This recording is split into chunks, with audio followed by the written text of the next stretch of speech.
Welcome everybody to tonight's school committee meeting. I'd like to get started. We're going to call this meeting to order and get started with the Pledge of Allegiance. And Mike Mazzoni, can you lead us in the Pledge of Allegiance? Yes, sir. I pledge allegiance to the flag of the United States of America and to the republic for which it stands, one nation, under God, indivisible, with liberty and justice for all. All right, thank you.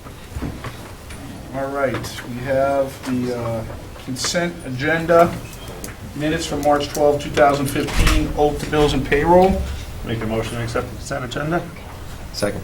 Motion's been made and seconded. Is there any discussion on the minutes? No, hearing none, I will move the motion. All those in favor? Aye. Opposed? None? Thank you. All right, interested citizens. If there are any interested citizens who'd like to speak on any topics before we kick into the meat of the agenda? All right, seeing none. We'll go next to presentations. Eagle Scout proposal. Brendan Jones will discuss a project that requires approval from the school committee. Brendan, want to step up to the podium right there? Thank you.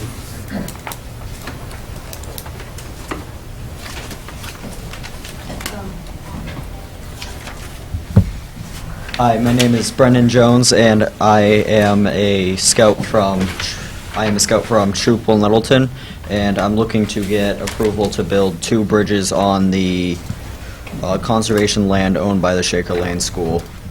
The bridges are on an existing trail that crosses a stream near Brook Lane, and the Conservation Commission and Board of Health have reviewed the plans. I've already gone to the Conservation Commission, and I've emailed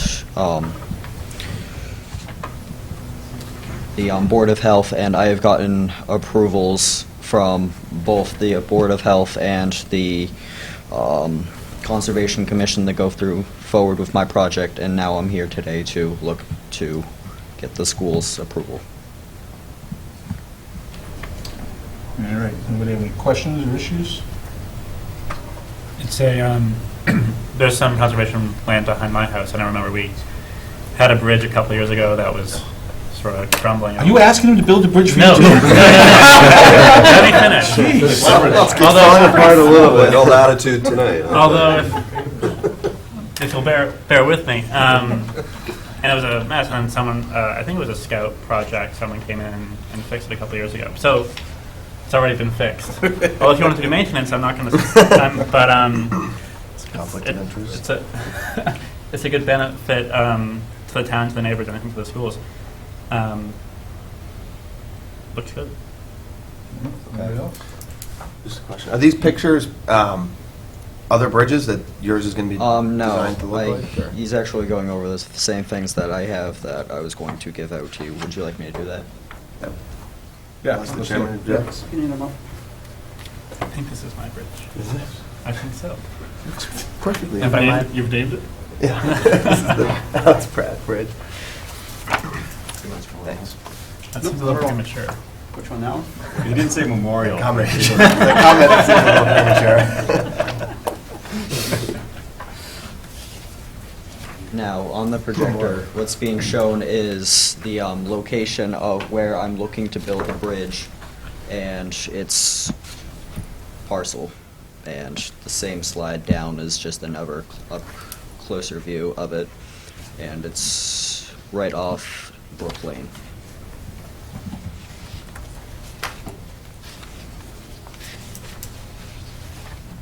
Can you scroll down, please? Now, the bridge you're seeing on the screen is a bridge that was also actually built by someone on the Conservation Committee, Rick Finley. He built this bridge that's currently sitting next to Fort Rock, and I'm going to be modeling my bridge after his. And it's just another example.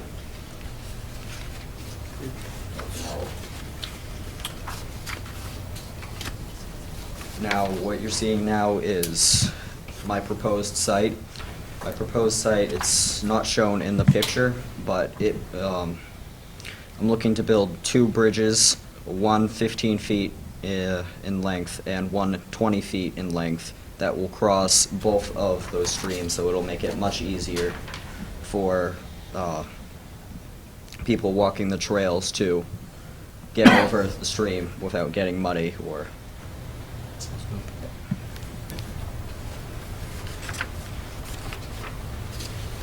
All right, obviously looks like it'd be extremely beneficial. I don't think it's gonna have Just a any- couple procedural questions. Go ahead. There'll probably be more that we'll have to help there.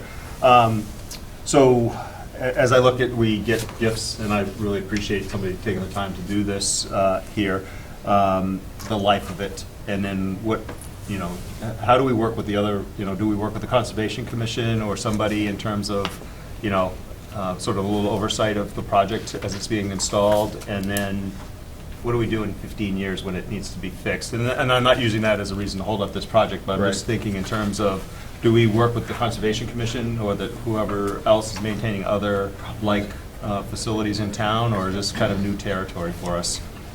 I don't know, I mean, my assumption would be that because it's conservation land, that they're going to, I think the only difference for us is there's conservation land in Littleton that's being overseen, and these types of projects are occurring that are not, happen to be on school property. Right. No, that's what I mean. And this one, I think, is, but I think that because they're capable of maintaining all the conservation land, I think for us, it's just more of, a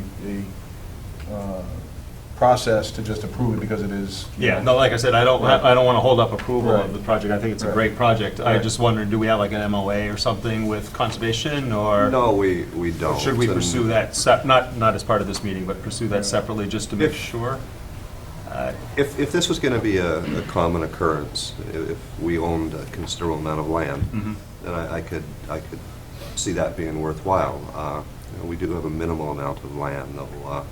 One school district that I was a superintendent of, we had a large enough force that we actually had a company come in and harvest trees and gave us some extra revenue. So we're not in that position.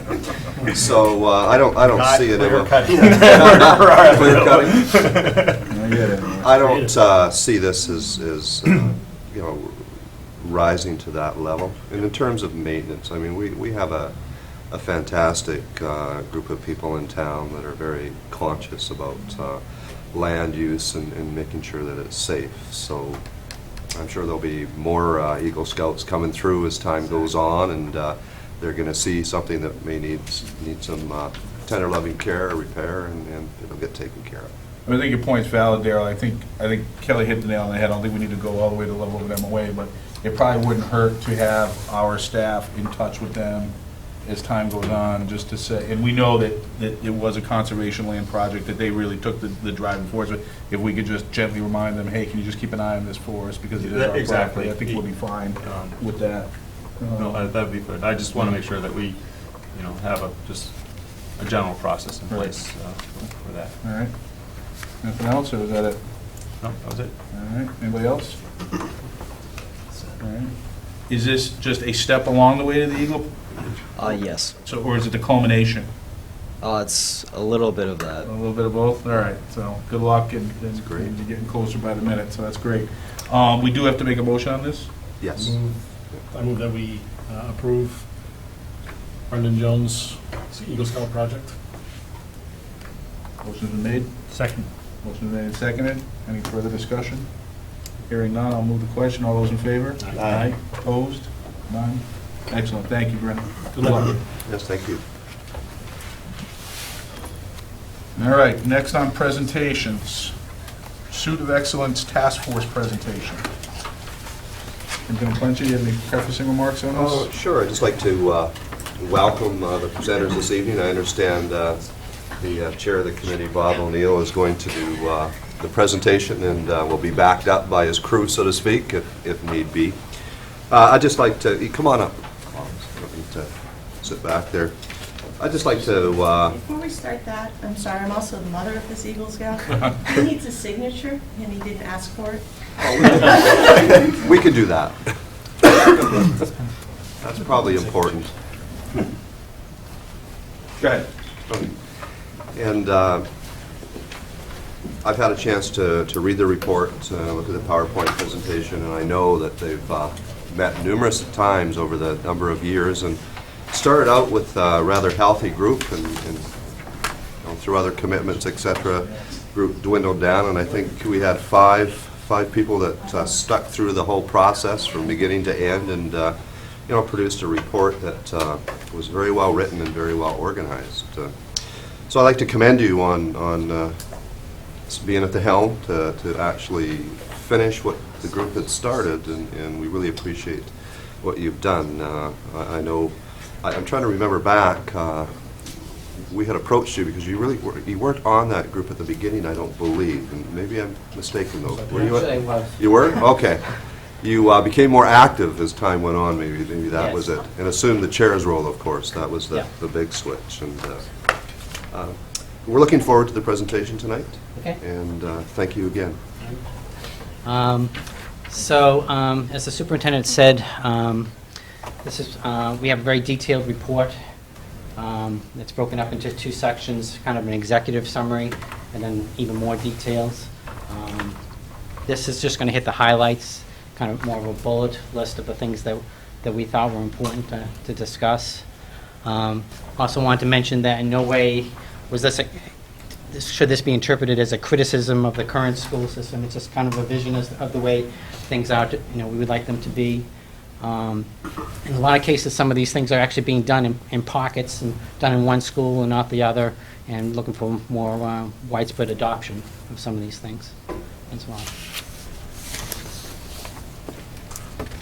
So, like the superintendent said, it's taken us a while to get here. It's been a very long road for us. We started this about 2 years ago. When we first started, I think there were between 20 and 25 people that were part of this. We had students, we had teachers, we had principals, we had someone from FinCom, we had just about Board of Selectmen, all sorts of people invest in this. In fact, it got to the point where we would hold some of the meetings twice because we couldn't get everyone together, so we'd run the same session twice, whether it was a brainstorming session or something like that. But over time, interest dwindled, and we're left with the 5 core people that stayed with it to the end. Our first year, we spent a lot of time learning. We read books, we attended lectures, we saw videos, we listened to TED Talks, we interviewed people, we visited some other school districts, just about every internet research, just about every way you could research what people were thinking were the right things to do in educating our students. So the first year we spent researching. The second year we spent affinitizing the data and writing, rewriting. Of the 5 of us that saw it to the end, 4 of the 5 of us are very math and science oriented. So writing was not our strong point. I wanted to do it all with Venn diagrams, but I got talked out of that. PowerPoint. But we did keep at it. Like I said here, last year alone we met more than 30 times. And again, it went from getting these huge venues to accommodate all the people. And the last year we were meeting at my kitchen table. So a little bit of change there. So our vision was that there were really 3 areas that we wanted to focus on. Student-focused initiatives, school-focused initiative, and community initiatives. I think the 3 together will get us to the excellence that we're pursuing here. Okay, for student-focused initiatives, it's not a fill in the blank here. I got a little animation going. The first thing is 21st century skills. Again, we've seen references to this at the high school level, but we want our students to be creative, have critical thinking, be able to have problem-solving, decision-making skills. Back in the dark ages, when I was a student, all I had, yeah, thanks, yeah, with the chisel, thanks, Sean. Only skill I really needed was I need to memorize. If I could memorize and parrot back what the teacher said to me, I was good. I was good at doing that. That made me a good student, and next thing, actually, necessarily mean I was, would have these skills, needed today. Some of these needed to acquire along the way. So this is kind of our own made-up plan here, personal education plans. Similar to individual education plans that some students have. This would be that every student really should have their own education plan to pursue their passion, and allows them to get invested in their own education. For example, if a student is really passionate about baseball, they could have a reading assignment, reading a biography of Joe DiMaggio. And, baseball statistics, batting averages, that's math. You can study the physics of how to throw a curveball. If there's something that the student's passionate about, you can work the academic stuff in around that passion. So this is something that we would, especially in the earlier grades, we would work with the parents as well.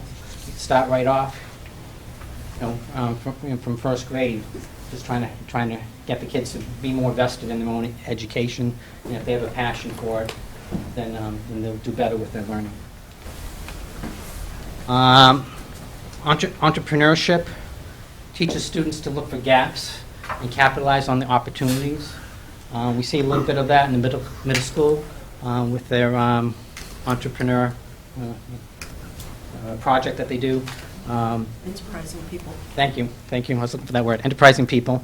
This will provide them an opportunity to use those 21st century skills, and then get them thinking out of the box so that they can actually work on creating the jobs that they're going to have.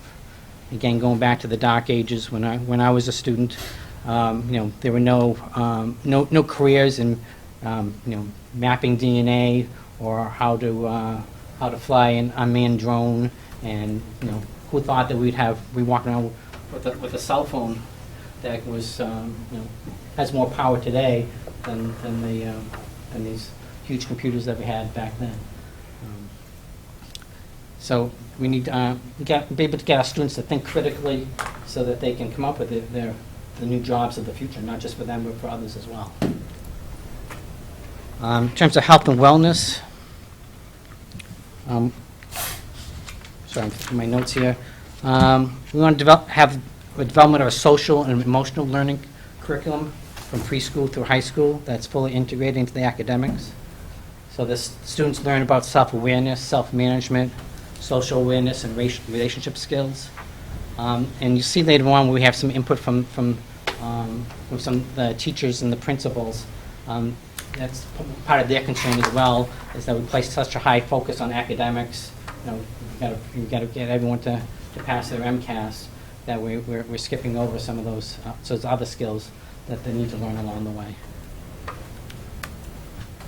In terms of financial literacy, I hate to keep making comparisons to my education. When I graduated from high school, you had a savings account and a checking account. That's all you needed. You were good.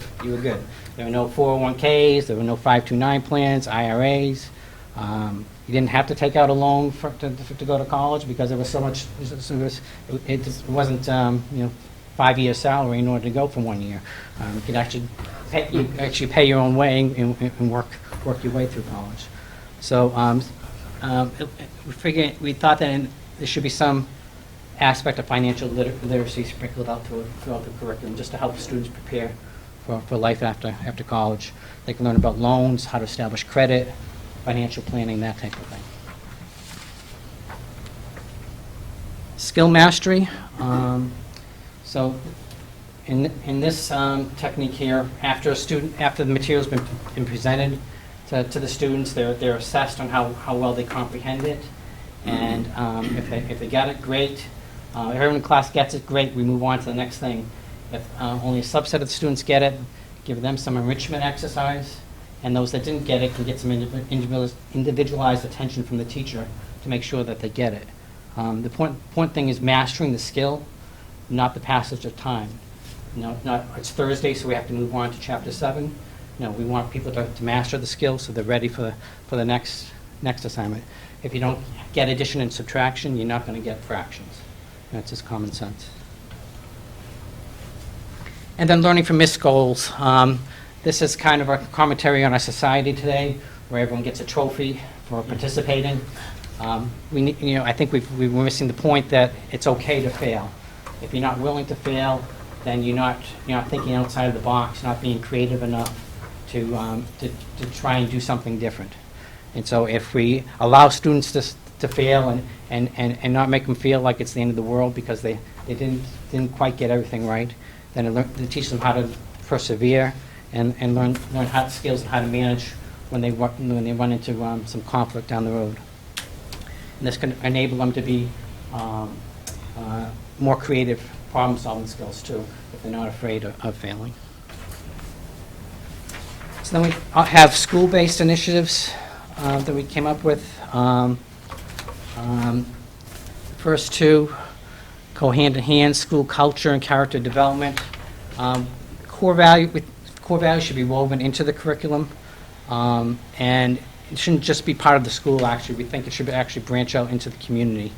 I'm going to use my favorite core values from Shaker Lane, the HEART program.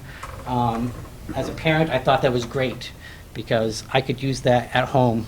It's like, really, you didn't put your best effort in there, so you're not showing heart. Or you need to take responsibility that you flushed your siblings' toy down the toilet and you're blaming it on the cat. Whatever the circumstance is. So just, that's a simple example, but we want our students to have these core values. It goes along. Each of the schools have programs, like Second Step or whatever, but establish it so it carries throughout all 4 schools, and also the community. Get the community involved in it as well, so we're practicing as well. Next one was homework policy. We love the homework policy that the middle school came up with. We like the approach that they took, involving a lot of people, the parents, the students, teachers, in coming up with that initiative. And we think that should be flowed out to the other schools as well. Flipped classrooms, I know that you've talked about that on numerous occasions. It's not a silver bullet that fixes everything, but maybe more use of that, where the students review the lecture at home and then can do hands-on work or one-on-one time with the teacher in the classroom. Maybe more beneficial. It's just a different learning style there. Universal curriculum design. This is a framework that creates instructional goals, methods, materials, and assessments that can be customized and adjusted to meet individual needs. This kind of goes along with the personal education plans. It's not something that we think should be worth looking into.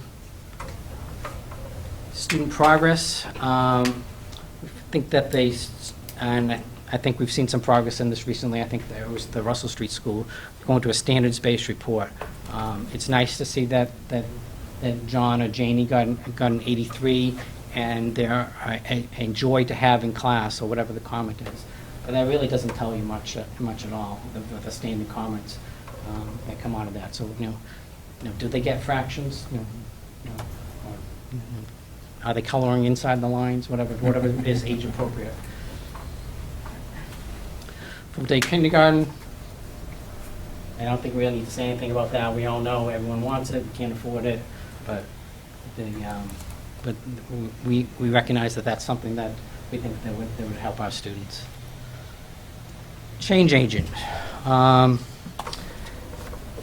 think not only the things that we're proposing here, but there's also other initiatives that have been proposed and been tried out. I think that each of the schools needs a dedicated person to manage change throughout the school and maybe throughout the district. Not saying it's a full-time job for somebody, but somebody who's responsible at Shaker Lane. Okay, well, these are the 3 initiatives we're going to do this year. And make sure everybody's on board with that type of thing. Positive behavior intervention supports. Reward the positive behavior as opposed to punishing the negative behavior. Let's flip that around. And then school start times. Again, we all know all the research out there says that the high school students should be going later, the kindergarten students should be going earlier. My kids were up for 3 hours before they started school, in kindergarten, and now it's hard to get them out of, now that they're in high school and middle school, it's much harder to get them out of bed, so. Then we had a couple of community-focused initiatives here that we wanted to talk about. First one being communication. We thought there's a lot of good communication that goes on. We all love the newsletters that the principals send out every weekend. But we thought there should be a district-wide communication plan on how best to organize all of this. One thing that came out is that the teachers feel that there needs to should be some internal newsletter for the teachers and staff as to things that are going on across the district. It's nice to see the things that the principals send out, every week, but that would help the staff understand, what they're trying to accomplish. A couple other highlights here: the school calendar. I know someone works hard on maintaining that, but it's really just kind of hard to use. It's really hard to find things there. So some improvements could be made there. Advertising school events better. A couple of weekends ago, maybe it was just last weekend. No, 2 weekends ago, the middle school had a production of the Pied Piper. I didn't see anything for advertisements for that at all. And I don't know, I didn't see anything in reading the Littleton Independent. I saw advertisements for plays in other communities in Westford and Acton, but there wasn't anything for that. And every time I go to a concert, it's like, gee, I recognize the hundreds of parents that are here that are my children's parents and my children's peers. But when some of our seniors like to come out and hear a winter concert or something like that, we just don't see that type of people in attendance. So if we advertise these things more, maybe we'll get more attendance there, and also publicize the good things that the school is doing as well. And then in terms of parent involvement, again, that goes along with increasing the communication would help get the parents involved. The parents would like to be involved when changes are made to policies, kind of like the homework policy, where a bigger group of people were brought in together. We all can hear the changes after the fact when Darryl reads them to us. But getting the parents involved with that would go a long way. I think student progress should be conveyed regularly. I had a perfect example of this recently. I'm sorry, my kids are going to hate me for talking about them, but I just got a little note sent home from one of my kids' teachers saying that that Jane or Sally did an excellent job. It was just a little card. It's like, oh my goodness, that made me feel so great that that the teacher took the time to do that. But just more of that, or just a phone call or an email that says he finally got math. He finally got how to do addition. Just something like that. Or he didn't get it. Can you work on it with him? There's more communication along that way. And we adamantly feel that all student grades should be posted to Aspen in a timely manner, because that's how we as parents know what's going on. Like my kids are older. We don't, at Shaker Lane, you get every single paper, it's every single piece of artwork comes home, and your house is papered with them. You don't have a big enough refrigerator for them. But once they get to the middle school and high school, you don't see anything that comes back. And it was only because we saw something going on in Aspen that we didn't like that we were able to arrange a conversation with the teacher as to what was going on. That teacher was doing a good job posting things to Aspen, and it's like, okay, we were able to have an intervention with one of my children. So, I think that's okay. So that's pretty much it for the bulk of our report. We did actually also do teacher interviews. Dick Gleason, who was part of our task force for a while, initiated this effort, and a couple of other members of the task force, Deidre Jones and Katie Bonner, helped him with that. But just wanted to give you some that's kind of the highlights of that. There are certain themes that we saw, need for common planning time. We saw that with both the teachers and the principals. Need for more prep time. And now that we've listed a whole bunch of new initiatives that we want to do, one of the things the teacher said was there's too many of them going on at once. So again, that gets back to the change agent type of thing. Let's have a plan as to how we're going to initiate them. Let's do a pilot. The homework policy could have been a pilot for the middle school. That's been up and running for a couple years now, but we haven't seen that expanded to the other schools. At least I haven't. Some of these things kind of play into what we've already talked about. The teachers feel they need more training to deal with students, more diverse students with health issues or social emotional issues. I think they need more training with that. They want more time with students. They want to have maximum students per classroom. They want a maximum teacher load, maximum student load, I guess is the right way to say that. And then make sure the students are ready for the next grade, especially with the reading and writing skills. And that gets back to if we do skill mastery or flipped classrooms where teachers can spend more time one-on-one with the students in the classroom itself, then we can hopefully prevent students from moving along that haven't quite mastered the skills that they need to for the next grade. And then at the bottom, more teaching, less data collection. You can actually probably substitute in testing in there. I think, I don't know, it seems like there's a lot, it's not just MCAS. This just seems to be a lot of testing going on. Again, I'm coming from my point of view, but I think my daughter and I counted up the number of test days she had last year, and I think there were 16 days where we had testing. 16 out of 180, that's almost 10% of the, maybe they weren't full days, maybe they were half days, but still, 10% of the days that she went to school, she was taking a standardized test. So the teachers also want to comment on best practices. They like the professional development and training that they're doing. They like research-based lessons like RTI. Like the fact that they connect the subjects of the teaching to real-life examples. They like Tech Tuesdays that they do to learn about technology. They like the fact that they can observe, in some cases they're able to observe each other and learn from each other on how to teach a certain style. And then the other thing is advanced degree work. They like the blogs and the websites, getting that communication to the parents that way. And they like the professional organization memberships. For some opportunities across the district, the strategic overview. What are we trying to accomplish, this year, or what's our 5-year plan? And again, that gets back to maybe having an internal newsletter that will keep them up to date on what's going on. Vertical alignment, we hear a lot about that. Just the resources, having aids, books, learning materials. They cited being able to give individualized education, which ties in with our personal education plan initiative that we were talking about. School schedules. I'm trying to look at my notes, see what that one was about. But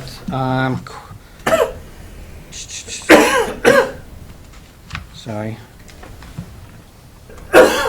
So that was referencing to full-day kindergarten, having a common math block, like they have a common reading block, common planning time, maybe looking again at the high school as to what options there are for longer class periods, or looking into eliminating study halls, that type of thing. More hands-on project-based learning. Technology and technology training. I think more at the elementary schools, some of the technology is not as up to date as the other schools, and also training the teachers on how to use the technology is important to them. That's why they like the Tech Tuesday. Electronic testing and grading would actually help them, do that aspect of their job faster. Scheduling software for specialists. the specialists, all go between multiple schools, and every time a student changes something, you get to juggle 3 other students because this one student, had a change in their schedule, that type of thing. So if there was some sort of scheduling software that would help with that. So support, parent support training. So this is actually to teach the parents how to help better. Have a common way of teaching volunteers. Establish what the expectations are for the parents for communicating back and forth. What's email etiquette. What's the response time? If you send an email at 9 a.m., you shouldn't be expecting a response at 10 a.m. because they're teaching a class. But there are some parents that don't get that. And actually helping parents be aware of their own children being overscheduled. If they're always overscheduled and they're always, doing 3 sports and the school play, that they're just going to come into school exhausted, that type of thing. And then community involvement. The community can get more involved in other things like after-school clubs. A lot of teachers do that, but there might be more suitable for some members of the community to do that. Sorry, I'm losing my voice here. Have members of the community talk about their careers. Help with a cultural festival if you have a diverse background. And then if you're a volunteer, get some common training so that the volunteers know what to expect. I know I was in for a rude awakening the first time I did lunch monitor and recess duty. It could be quite overwhelming the first time. So, the principals were also interviewed, and then a lot of it was actually quite common with the teachers. Thank you, Steve.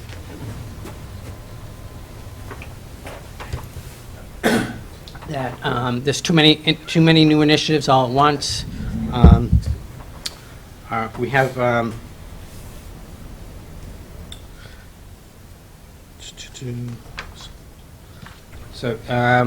in terms of student diversity, students come into kindergarten all at different levels. Some of them are reading at the 2nd grade level, and some of them even don't know their alphabet.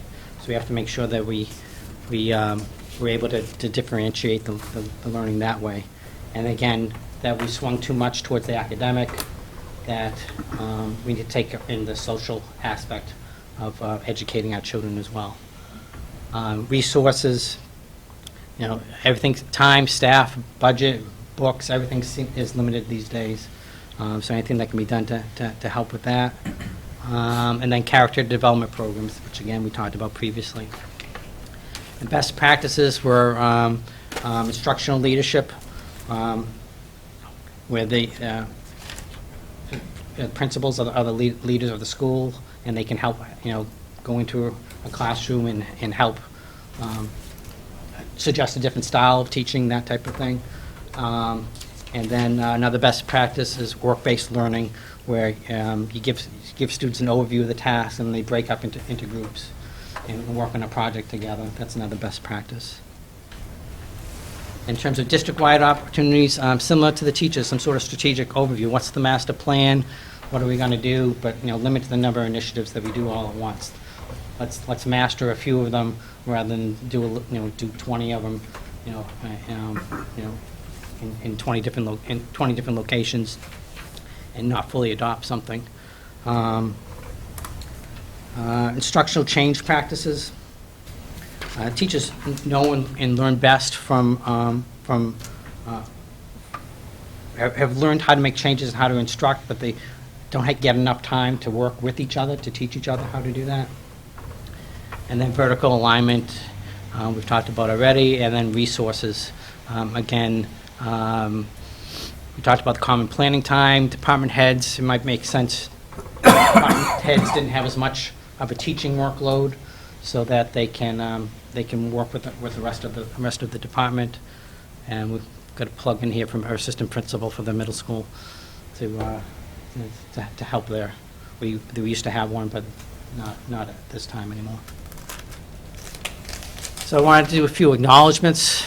First, I want to thank Roland and Alex for their leadership. They helped get this thing off the ground. I want to thank Dick Gleason, who I said was part of this for a long time, and he did a lot of work on the teacher interviews. I want to thank all the teachers, administrators, parents, students who helped shape this. We got a lot of input from the beginning, and we just ran with the ball. Then there's the core team, who I need to thank. We wouldn't have gotten there without them. Katie Bonner. Katie, raise your hand. All right. Lisa Boone, Deidre Jones, Mark Rombacher. So these guys are really dedicated. I mean, we met pretty much every week, other than like during the summer and during vacations. And all these guys, in addition to having jobs and kids that they need to take care of, are consummate volunteers. We've got people who are PTA reps, who are scout leaders, who are CPAC leaders, who are library trustees, who are members of school council for the high school. Three of them are on the school council for the high school. So they're really involved, but they took the time to see this through. So I appreciate all their efforts. We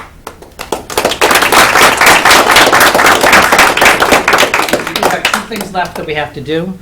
One is we're going to form a team for the high school trivia night. Things are challenge. Maybe the school committee could put together a team. I think that's a challenge. Hold on, what can you win?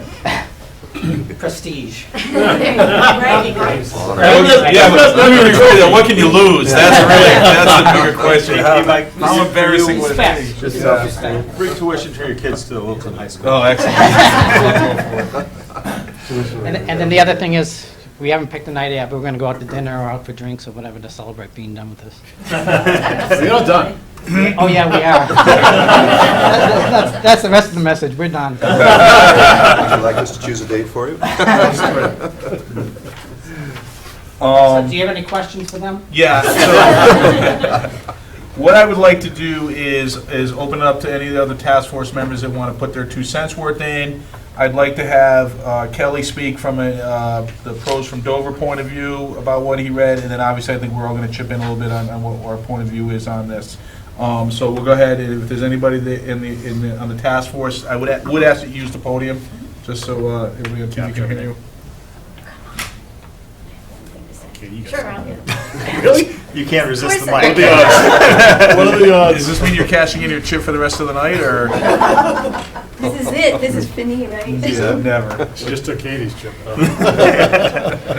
Lisa Boone. So I just wanted to add, and thank you so much, Bob, for being our spokesperson and presenting. We really appreciate it. That many of the things that you'll see in this report, have, and I'm just going to reemphasize, have, come from all of the research. It wasn't just our own ideas of what we thought would work. Many of them are things that are being, again, employed in many schools around.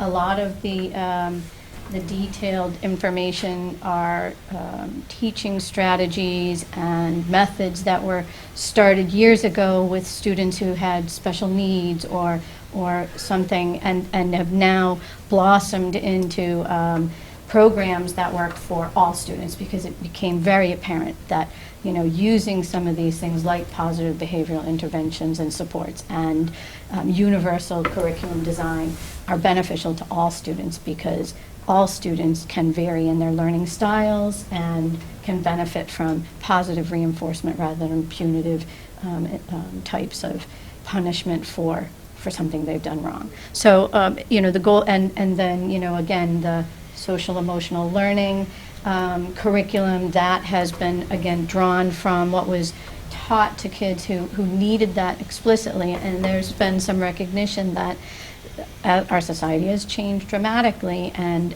making sure that these students, when they get to school, understand, they're within a community, and they, have responsibility and help thrive in the community, but some of that is helping them recognize some of the the areas that they can build their skills in order to make it a more pleasant place to be and enjoyable. So, again, these are things that I know the schools are starting to look into, but there have been programs that are around and have been really being pushed over the last few years to get the schools going. So most of this is all fairly new. Some of it isn't so new, the flipped classrooms and some of the other initiatives, which teachers have already started to test out and see how they can use them in the schools. But, it took us a while to get some of this stuff out finally. But I just wanted to emphasize that. And we hope that, again, it's viewed as something that shows where we want to kind of head, and maybe have another group of people, which should include obviously staff, principals, the administrative team, to figure out how we can maybe pick which ones make sense for Littleton, and then have a plan of action of how to get there, and really get everybody to be aware of it, not just the people within the schools, but the community, because we do need the community at large to really be a part of this. Coaches could help with positive behavioral reinforcements.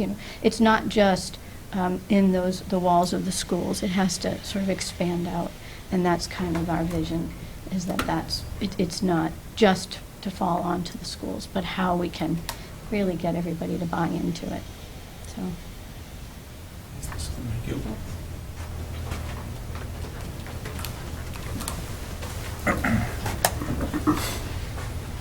Hi, Deidre Jones. I can say where I'm from, like 9 Brook Lane. Not on this one, because Oh, okay. you're a task force member. Oh, I have privileges now. So I just want to thank, just like Bob did, it was a kind of interesting opportunity that all of us have spent several years journeying along, and the schools have been tremendous, the teachers and the staff that worked with us.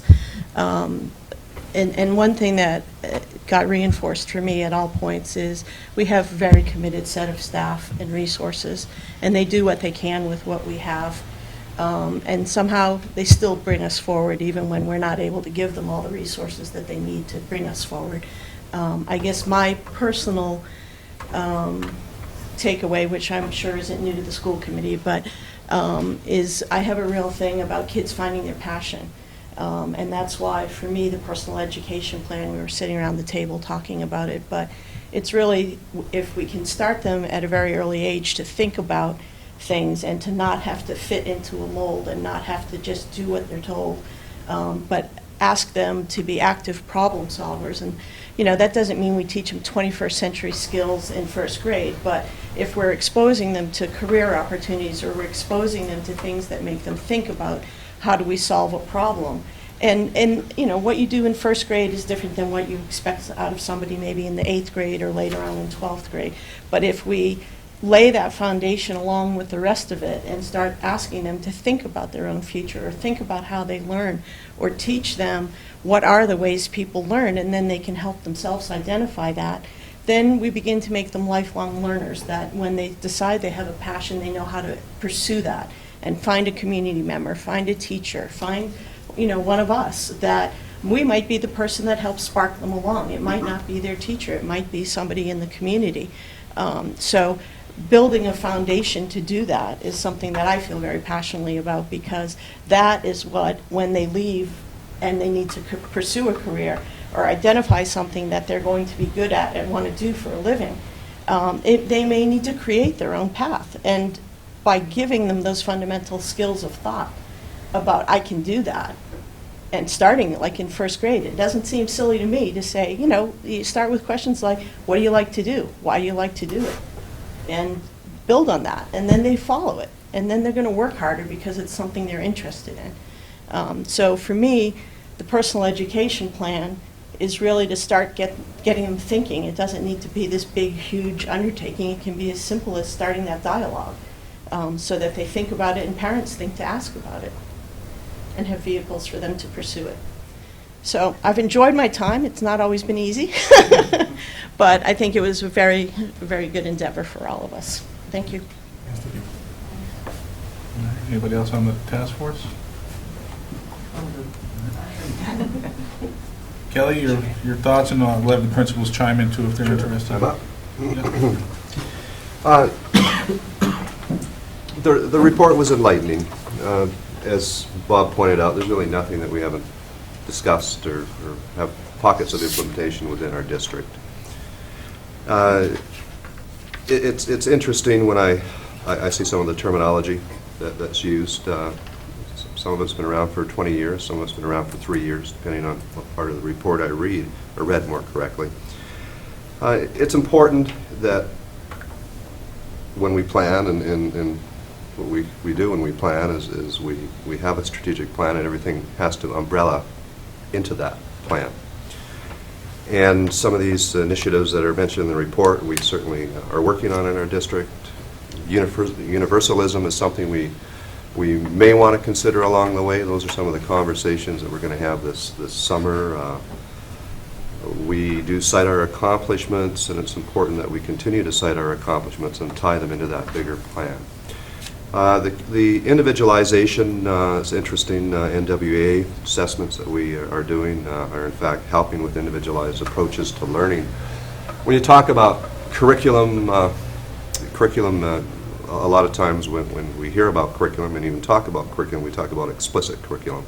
That's your math curriculum, your science curriculum.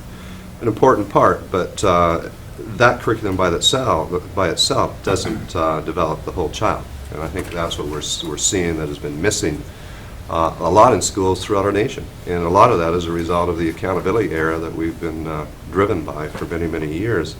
I just finished a major project on character education, and really, instead of looking at programs, looking at attributes. And empathy is an attribute that is characteristic among any type of education program, implicit education program that builds the art of caring or being empathetic.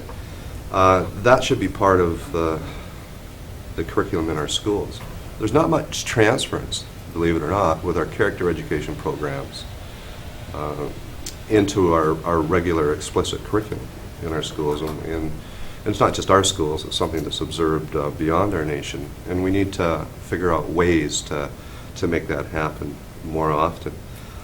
When we look at developing character education, though cooperative learning has been proven time and time again to, if it's used properly, to be an empathy-building component to the curriculum. A lot of teachers don't realize that.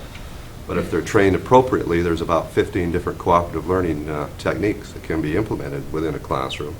And they can be great at building self-identity, positive self-identity, and empathy, awareness, etc. I just commend you as a group. I can tell you did a lot of research and you put a lot of thought into this report as it was being developed. Look forward to continuing to go through it and meeting as a leadership team to continue dialogues in this area. And just so you know, as a public, when we meet as a leadership team, we don't just disseminate information. We are truly a leadership team, and we do a lot of these things that you presented tonight in terms of best practice research articles, etc. So this will just add to the library of probably over 150 articles that I circulate a year to our administrators alone, not including the admin team or the school committee. So this goes hand in hand with our belief within our school district that we need to constantly learn and move forward and provide more enhanced learning opportunities for our students. The only other thing I'd like to say is individualized learning. That's certainly something I've been intrigued with and passionate about for many years. Keirsey temperament disorder, I'm not sure whether you're familiar with that or not, where you actually personality type students. I actually did that my first year here with staff, and that is a great way. We'd like to thank you for that. What's that? We'd like to thank you for Oh, good. It's a great way to demonstrate to students and teachers that students do learn differently and they have learning strengths. So, again, I thank you for the report that's going to continue some great discussions. Principals, do you guys have any comments you'd like to throw out there? I mean, I just want to respond to, it's fascinating when you read it all the way through, especially in the order you presented it, Bob, because we have to do a better job of articulating how some of the things we do tie together. So the concept of too much testing will, if not explained right, will fly in the face of personalized learning. So for example, at the middle school, we're piloting web-based math assessments this year, and we're about to talk to a vendor about piloting individual learning plans that will come out of the data that those programs push out. So there is a fine balance between assessment and instruction, and in order to figure out what you need to do to tailor your instruction, you do at some point need to do assessments that aren't just end assessments. So we're looking at that balance. And so, you know, when you throw out the amount of data kids test, we've got that math assessment down to a 45-minute session, 1 period a day out of a kid's 7-period day. So we are obviously conscious of that. I have a middle school child of my own and a 3rd grader. I don't want to hear that they're test fatigued by the time my 8-year-old is 10.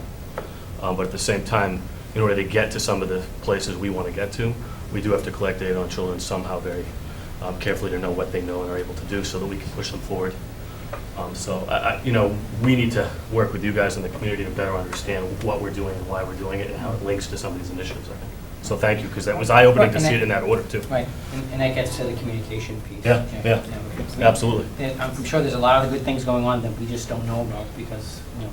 Or buried it somewhere in an envelope. But I think part of that, Mark, was also looking at how the assessments are performed, not necessarily questioning the need for them, but if we can do something that we can do so that we reduce the load on the grading, let's say, right? Like if we can buy a software package that works with Aspen, or it can be uploaded directly, that reduces like administrative time for the teacher, and that frees them up to do things with their students other than grade. So it was not just the testing, it was, can we find a way to automate that or to make it more manageable through automation, I guess. Okay, thank you. Right, and That many of clarifies those, it. right, and many of the initiatives or the things, you know, the goal, ultimate goal is to just make the schools a better place for everyone, not to put more work onto the principals or the staff, but yet to actually make their job easier. You know, if you're not dealing with problem behavior all the time, you can spend more time, you know, figuring out where your, you know, the pulse of your class is with what you're trying to present. You know, it's so much different and in a better environment, and so how to create the best learning environment for everyone. And you know, and again, that does come back kind of to school culture, because that, and it's not just school culture, it's really the culture of the whole community. So when we talk about our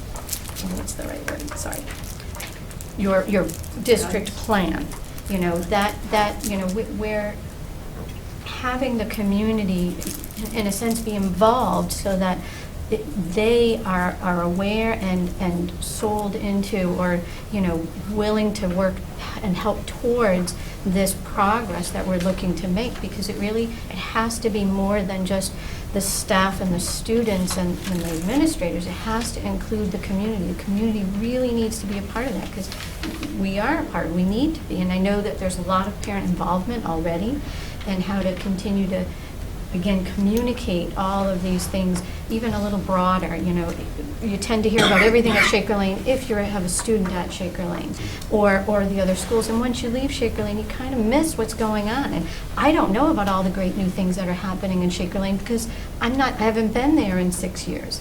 So, and that makes it difficult, because I'm sure there are many, many good things. And I love the little Twitter. I think, you know, the more that we're having online or available, you know, well, they have the Twitter that you can see from all schools. So that is great, because you see the pictures and the things the students are doing. It's really just a nice little communication that parents can all of a sudden see things where they're not directly involved, and see the great things that are happening, because there are lots. No, and I agree, Lisa. I think, you know, a lot of what you said about communication, I was jotting down as Bob was speaking about how we all need to do a better job at getting the word out there for what we're doing.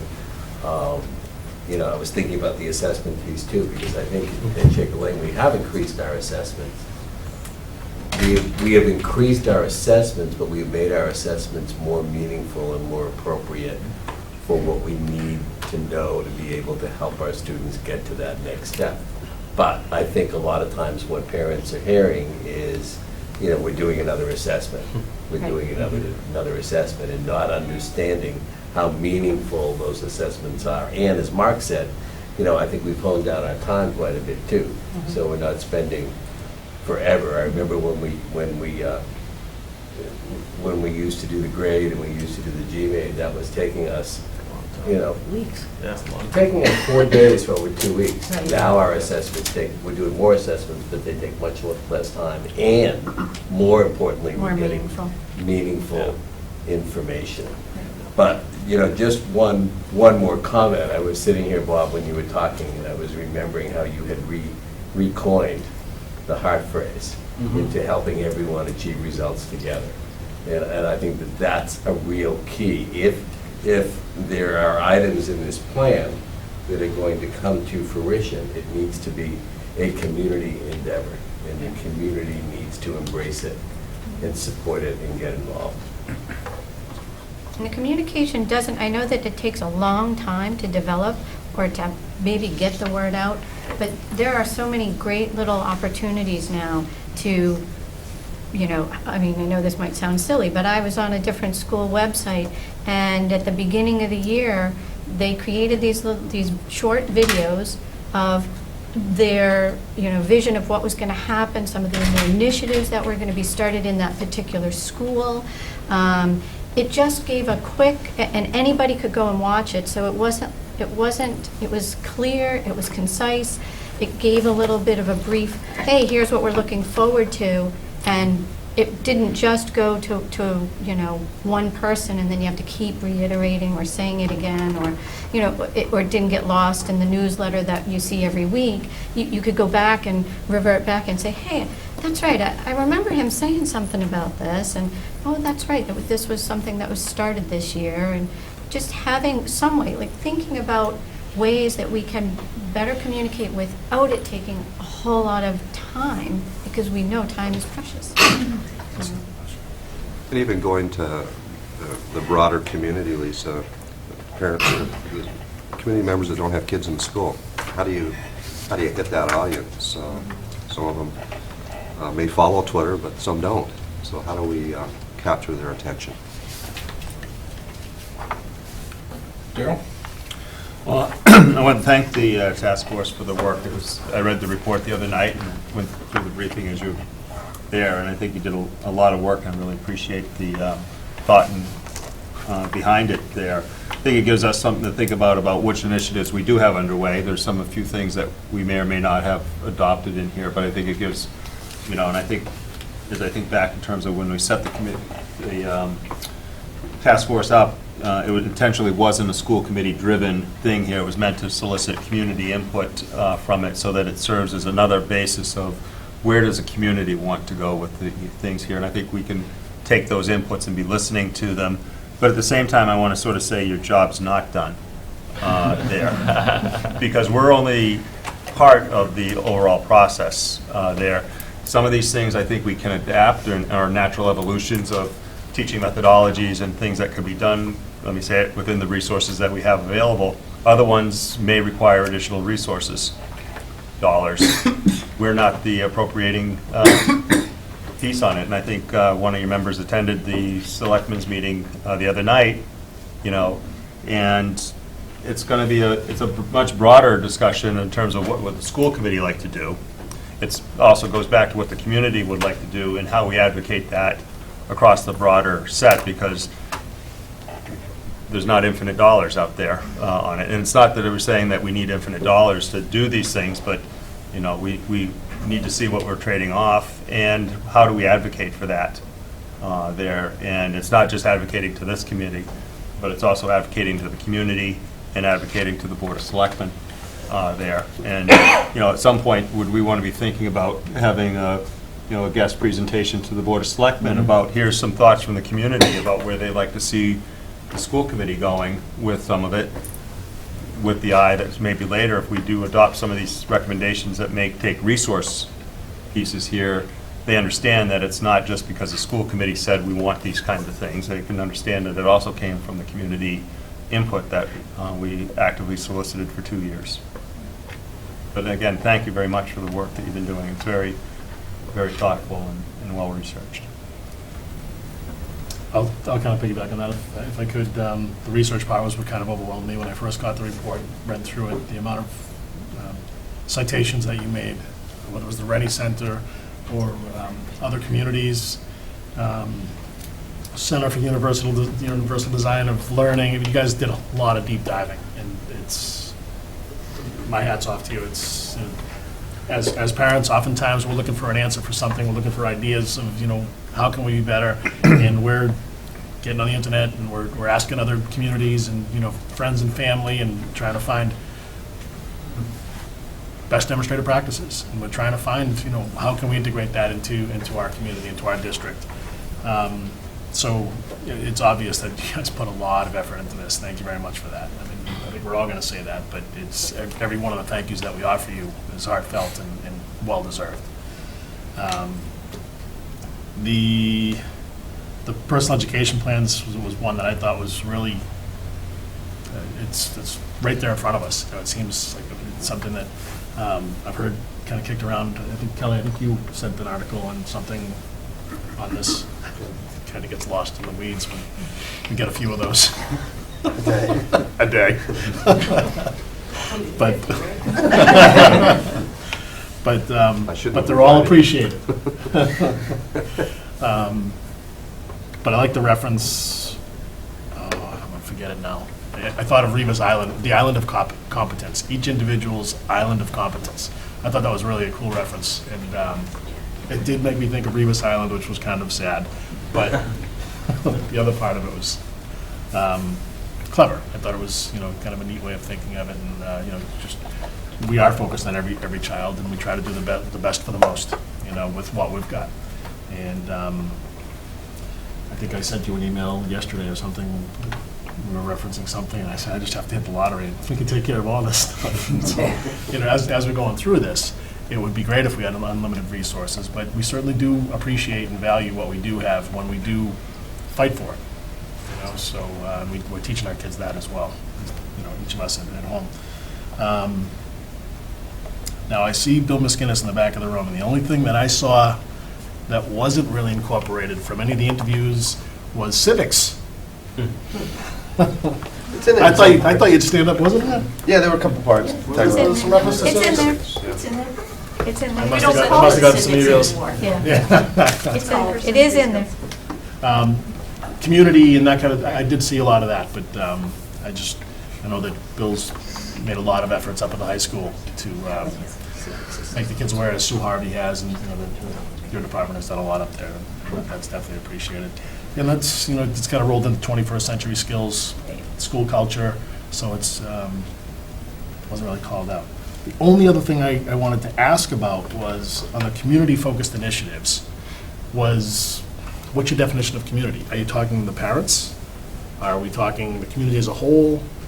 Because there were only 2 initiatives that came out of that community focus, and I think if it was a lot of parents, it would have been more than 2 initiatives. So that was my only, not even critique, it was just, I was curious to find out who is that population that you referred to as the community and the community-focused initiatives. I think we were taking the community to mean Littleton, not parents. Right. Okay. Right, and that we need to spend more time outreaching to the entire community, right? Yeah. We need to tell them what we're trying to do. If we're doing personal education plans or anything else, we need to publicize what the school's trying to do, and we need to publicize the results of it, both positive and negative. And once you get a lot more publicity on all the cool things that are going on at the school, I think a lot of the financial things will become easier, right? Because people will question less why you need the money when they know, when they can see why you're, when they can see how it's being spent and doing things. The whole communication to the whole community on what the schools are accomplishing, both good and bad, needs to be much more in the face of the community than it is now. If you don't attend one of the meetings, all you see is the school wants more money, right? And you don't know why. So Well, you ask the bus and there stop. are, right, and there are some school districts that do publish in a book or a format that's not just online, that is a district report about, and again, some of the initiatives that are happening, some of the things that they had done in the past and what they learned from it, and where they're moving forward and where they'd like to, what the goals are for that year. So almost like the town's report. They had a school report that, was published. Now, again, it's all time and money to try to do these things, but that was one way to kind of get information out to the community that, can be sent to local businesses as well as, or have access to, people in Littleton who are now fully aware of, hey, here's what our schools are doing, here's some of the accomplishments, here's some of the initiatives, here's, again, in a document format. We have a hard copy of the Newton District Report, which we could give you. I know we gave you the link, but Need it them might with be you? helpful. I have one at home. I didn't think to bring it tonight, that we could give you a copy of what that looks like. But I think, as a parent, and not just a community member, there are so many great things going on in our schools. And we've talked about, once you leave a school, you don't get to know what's going on anymore. And so if I'm a parent and I had a kid in that school, right, then I know what's being done. But it's me down at the bus stop with other parents, right? So I just see a tremendous number of opportunities that, probably without a lot of money, we could do a better job publicizing and communicating what we do. We can use students. We have students who like to write. Let's put them to work, give them something to do. And I don't mean like give them something to do, but that might be their passion, right? So why not capitalize on that and say, you know what, we really could use somebody to talk about flipped classrooms and what did that mean for you? And maybe we can figure out how to work with LCTV or something, and there's like little segments you can watch. But there are so many tremendous things going on, and I don't believe the community at large understands that. And if, I think I'm a fairly active parent, and I didn't know we had, it's word of mouth, we were trying to flip classrooms in middle school. If I hadn't bumped into somebody, I wouldn't know that. Now, that's like cutting edge stuff. We should know that we're doing that in our schools, I think. I mean, that's good stuff. Right, so that's the idea, is having a brainstorming, time when we can figure out, well, what are the ways? Some of that is finding out, well, how did the community members find out information? Did they read the Littleton Independent, or do they look online, or how, so that we can make sure that what we decide to do is going to be, beneficial and reaching those that we're missing. That's the idea, is it's not a quick and dirty answer. It's a matter of figuring out, okay, how can we best do this? And some of that's going to be getting feedback from the community about how they would like to maybe get informed. Like you said, maybe there's a district newspaper that the students have created where there's little interviews, from each school and at different levels of, some of the stuff going on. We see some of it. Certainly if people are willing to go look at school committee and look at, what are the upcoming events, you can start to see them, or if you go to the community calendar. But it is kind of a lot, and trying to sift through it. So, figuring out what are the things that the community is interested in finding out about, and then how can we best reach them? Right, and some of the population isn't necessarily on Twitter or. That's right, exactly. Again, thank you very much for everything. I think a lot of the things that are on there, like entrepreneurship, financial literacy, those are things that we could integrate into, with very little, if any, investment. We can do a lot of collaboration. We've spoken about doing some collaboration with one of the credit unions or one of the banks or something like that for financial literacy. And I've engaged with a couple of them, and they've offered to do it. We just have to put something together, find the time to do it at the schools. So it's very much something that we're trying to weave into our 100 days. When we're not testing. Thank you. Thank you all. Yeah, thank you guys so much for putting in the effort for this. I wasn't on the school committee at the time, but I'm glad that I'm part of it now when this report is not being issued, but coming back to us. I really enjoyed reading it. one of the things that stood out to me is it was sort of a culmination of when I graduated high school and went through college and then decided to come back and be involved with this board. I had all these thoughts running through my head about what I thought, could have been done differently and, what would have made things better. And you guys articulated them so perfectly. The ones that I highlighted for student initiatives were the personal education plans, financial literacy, and the health and wellness.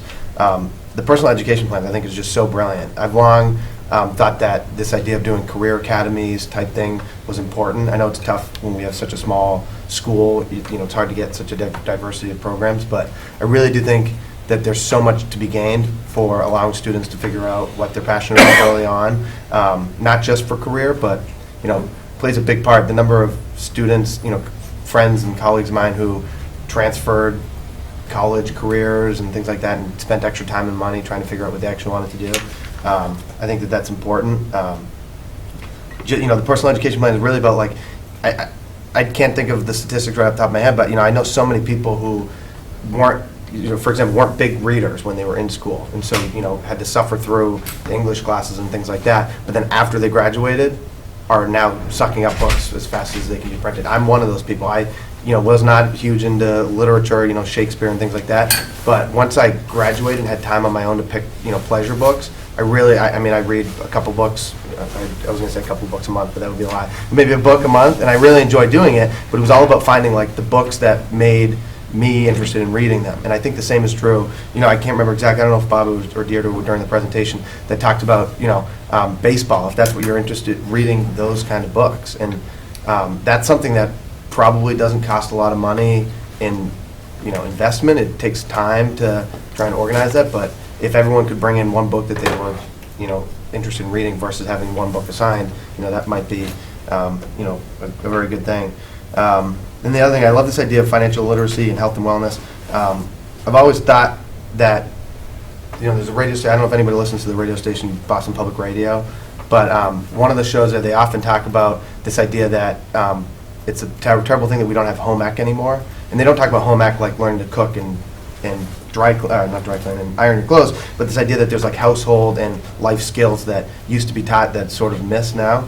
And so I really enjoy that you included that as part of this presentation, because that's something that I thought about when I graduated, was financial literacy. It's coincidental that I graduated high school right at the impending economy problems.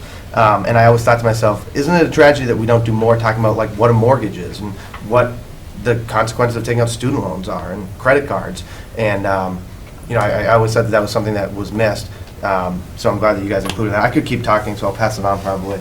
But thank you for this. One last thing, I really think it's important that I was glad when you guys put all the suggestions, and I was reading them. I was like, I like that. I like this one. We should definitely be doing these ones. And then I was constantly reminded that we need to be strategic with implementing new initiatives. And so that was a good reminder, because I think we could use the reminder. Yeah, because we're not the ones implementing them. It's everyone else in the room. So That's why they pared it down to only 2 community initiatives. What it really was is we got tired at the end. So thanks again for all your help. It definitely means more coming from you guys and not from the school committee. I think we've talked about this. Alex? Thanks. It was just about 3 years ago that the idea of the Pursuit of Excellence Task Force was actually brought up. We didn't start until much later in the year. I think it was October or November of 2012. So we're just over 2 years now, if we think about it that way. There's so much work that's been put into this, and I was a part of it in the first half, and then wasn't always able to attend the meetings towards the end. But looking at the final product and seeing the process, the early stages for how we got there, was very exciting. This report is very, very exciting. I don't often say that about reports. Probably more than most people, but not often. Yeah. This is truly a roadmap, I think, for where Littleton Public Schools should be in 2020. That's what the mission was. And obviously you need more than a report to get there. But there's been so much heavy lifting done from the task force, from the community, from everyone who's involved at any level, and certainly to the 5 task force members we have here. So much work that's been done, and now I think the burden is on us as a school committee and as an admin team to say, okay, you've done your heavy lifting. You're not done, but maybe the weight. Why do you keep saying that? Seriously, Hey, you want us at trivia night? we locked the door, right? But in all I forgot my bag seriousness, of candy, maybe. we can but in all seriousness,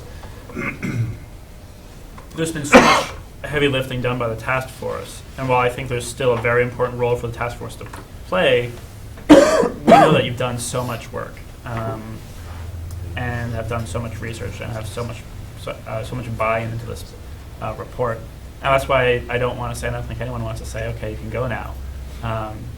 Stick around. But the burden of this work falls now on, it shifts onto the school committee, onto the admin team. And eventually it will, when we begin to implement, it will shift on students, teachers, parents, the entire community, whether they are very closely tied to the school community or not. That's the nature of this project. When we set out, the question was, how do we make Littleton Public Schools the best school district in 5 years? And that was in 2012, so that would give us until 2017 to meet that task. And I remember the task force was talking about what that meant. And I think the newer goal of what should Littleton Public Schools look like in 2020 and beyond really sums up what the critical question was, and you've delivered. Now it's up to us to look at what are the next steps. We can't let this be a report that we all read and then it sits on a shelf, because it's there's a lot of tough stuff in here that is going to be difficult to implement. We might not implement everything in the way that it's written. However, we don't want that hard work to be forgotten either, and we've been given a great product. You volunteered thousands of hours into this project, and we can't let it go to waste. And so when I read this report, I think about, okay, what are our next steps? It sounds like a lot of people are supportive of PEPs. That's going to require some buy-in from teachers, parents, staff, administrators, and the community to talk about, well, what's the process for that? And how do we get there in a way that doesn't overburden the teachers who are already working on so many other initiatives, mostly from the state, but also from the district. Wellness plans, that's something that can be done more from the administrative perspective, and I know our administrators are burdened too. It's going to take a lot of time and effort, but there's lots of room for us to tie everything in together. Someone said earlier that we should focus more on tying in our initiatives with one another so there's more overlap, rather than doing 100 different initiatives at once. When I think about wellness plans, PEPs, positive behavioral intervention and supports, those all to me say the same thing. We want a holistic approach to our education. We want to make sure we're not just focusing on the academics, but on the health, on the social well-being, on the interpersonal skills, on the enrichment, the development, and the happiness of every child. And when we do that, we see the academic gains as well. In terms of academic gains and programs, there's full-day kindergarten was brought up, and there is a big question of how do we pay for it. That's, what we can't do is we can't say, oh, well, we can't pay for it. Next topic. 86% of schools in Massachusetts have full-day kindergarten universally. 86%.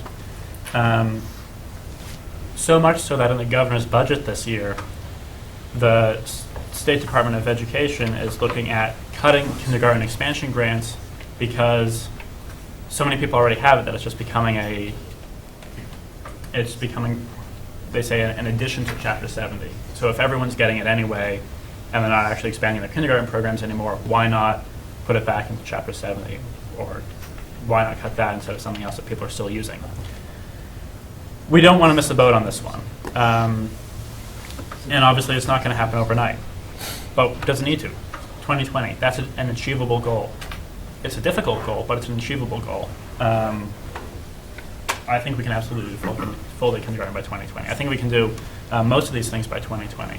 It's going to take a lot of willpower, a lot of effort. And no, we aren't the appropriating body, but if we want an appropriating body to support these initiatives, we need to get behind it and say, this is something we're going to advocate for. This is something that's important to us. The selectmen won't instinctively know, let's help the schools do full day kindergarten unless we say, this is something we really want to do. And then we'll have conversations with the appropriate groups and leaders in our community to figure out how to make that happen. But for now, we need to talk about, I think as a committee over the next, hopefully over the next couple of weeks, we can look at more in depth at the report, because the presentation just skims the surface of the vast amount of information in here. And I think it would be beneficial for the district if we took time to go over the report over the next couple of meetings. It is a 40-page report, so perhaps not all in one meeting. But look at, okay, are we understanding this? What are our thoughts on this? And then what are next steps going to be? And of course, working with the administrators who actually have the burden of implementing and overseeing these changes. But there always needs to be an impetus. And this report helps us with that, but we can't let up now. You guys, the task force, can step back a little bit, but we need to step up to continue the great work. So as we move forward, just thinking about next steps, thinking about internalizing this report, reading it again, coming back to it often throughout our plans, and thinking about how do we advocate for these things? What does the community think of these initiatives? Because we do need to do outreach now that the plan is here, now that we have, now that the report is here, we need to develop a plan around that report. And we need to do that, we also need to have that community buy-in. And so we need to go out there and talk to the community about what we want to do. So going forward, I'm just looking at next steps. What are we as a school district going to do to take this excellent work and hopefully put it into practice? So again, just thank you so much. I can't say it enough. Keep it up. Keep coming back. Keep doing this again. But thank you. Great. We'll put the report up online and we will tweet like crazy that it's there. And I would encourage anybody who's even mildly interested to look at it for just 5 minutes.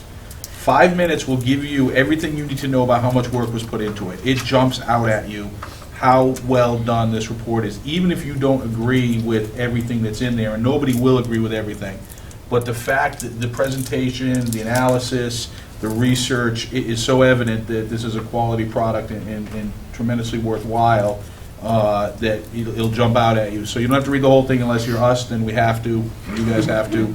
But I would encourage everybody to take a quick look at it and really we're saying thank you, and we've talked about how many hours, but I mean, you can spend a lot of hours and not do anything worthwhile. That happens all the time. I mean, seriously.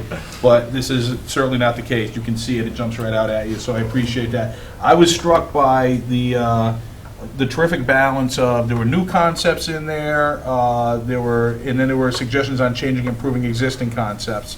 There was things that were, practice, like full-day kindergarten and school start times versus philosophy, not fearing failure, and using change agents, things like that. So it was encompassing in saying, hey, there's different ways that we can improve, and you guys really covered a lot of different ways to think about that.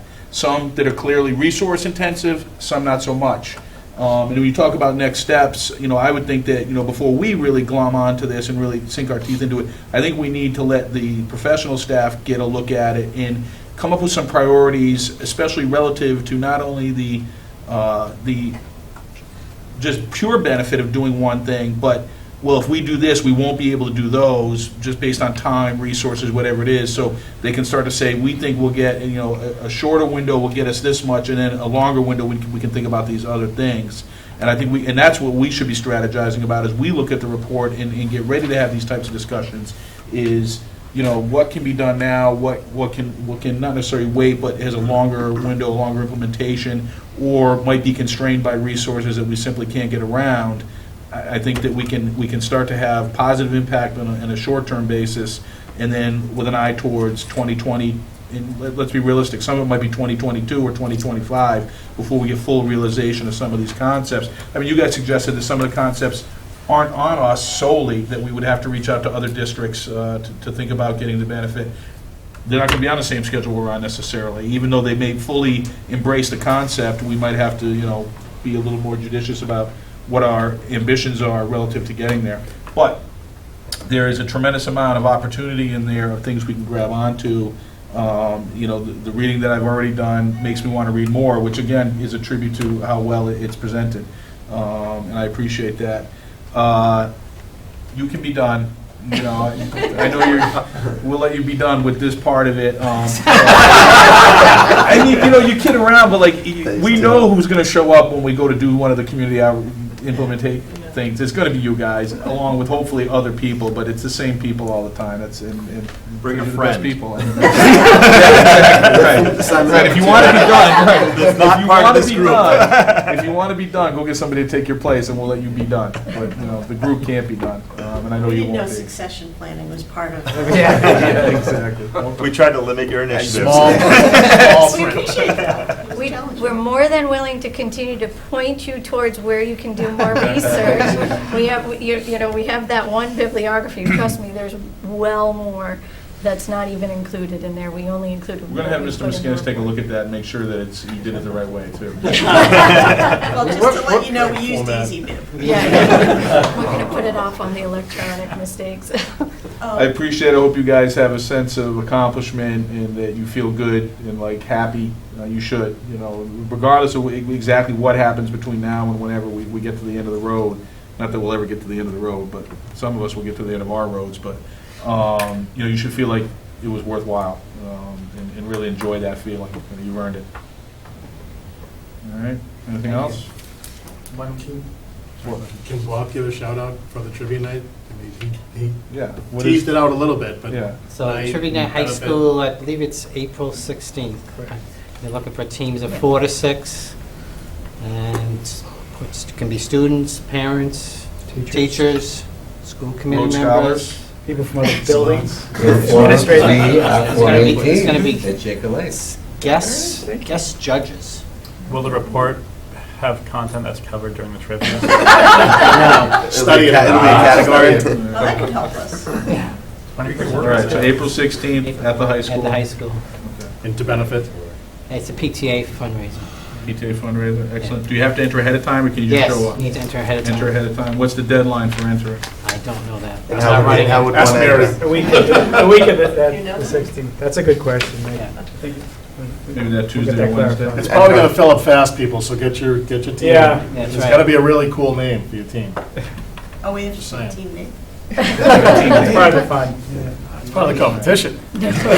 Teams can enter You gotta online. have swag, you right? gotta wear something School's cool. website, or- Send an Crazy email. pants. I don't think we're that sophisticated. Send an email. Team shirt. Email All right, Principal Herring. great. Yeah. I do think That'll be I'd fine. like to Okay. just And then I'll send it to Mary. There is a lot of content here, and there are varying levels of resources needed to do some of these things. But in many cases, we have staff in our schools, whether they're administrators, teachers, who are already making inroads into these Yep, things. And for we sure. already have resources like Aspen and Naviance, so that it's not like we really, I hope when you read it, that, you're a parent with the similar age children, that we have already spent money as a school district on these resources, and we're not necessarily using them to their fullest capability. So it may be, like the guidance department has expanded what they're doing with career planning and so forth, and that's all supported by Naviance, but we need to just, it could be just a half a teacher, which I know is not nothing, but it could be that simple that would be able to dovetail on top of something we already own, Right. to be able to move something forward. It's a great point. A lot of the things that you guys talk about are the infrastructure. If it's not there in its entirety, it's certainly there in varying degrees of close to entirety. So it's really just taking, and that's what I try to iterate, is taking advantage of things that we already have the opportunity to do, And again, towards the priority, that obviously would go towards the top of the priority just because you can do it versus something else that's more, starting from scratch might be more difficult. So And that's there's a a great lot of point. stuff out there Yeah. that's free. Well, We can just put it on the principals, too. Not too busy. Well, and somewhat being, inclusive, during the process of trying to consider implementation of some of these things is really, really going to be beneficial because there are many teachers already in district doing certain things or finding ways that are working well and how to best, again, get that information, share it, and work together, and then have a process of being able to come back and revisit, okay, what was successful, what wasn't, how, and how does it work in our community? Because Littleton is unique, and that's one thing I don't want to sort of forget about is we have a unique community, so some of the stuff that's out there is not going to be perfect the way it is. We have to be able to consider how it will best benefit our community as a whole. So, getting that input from the staff that's already doing the work and the administrative council and then getting some feedback from parents as well as students to really make it a robust solution.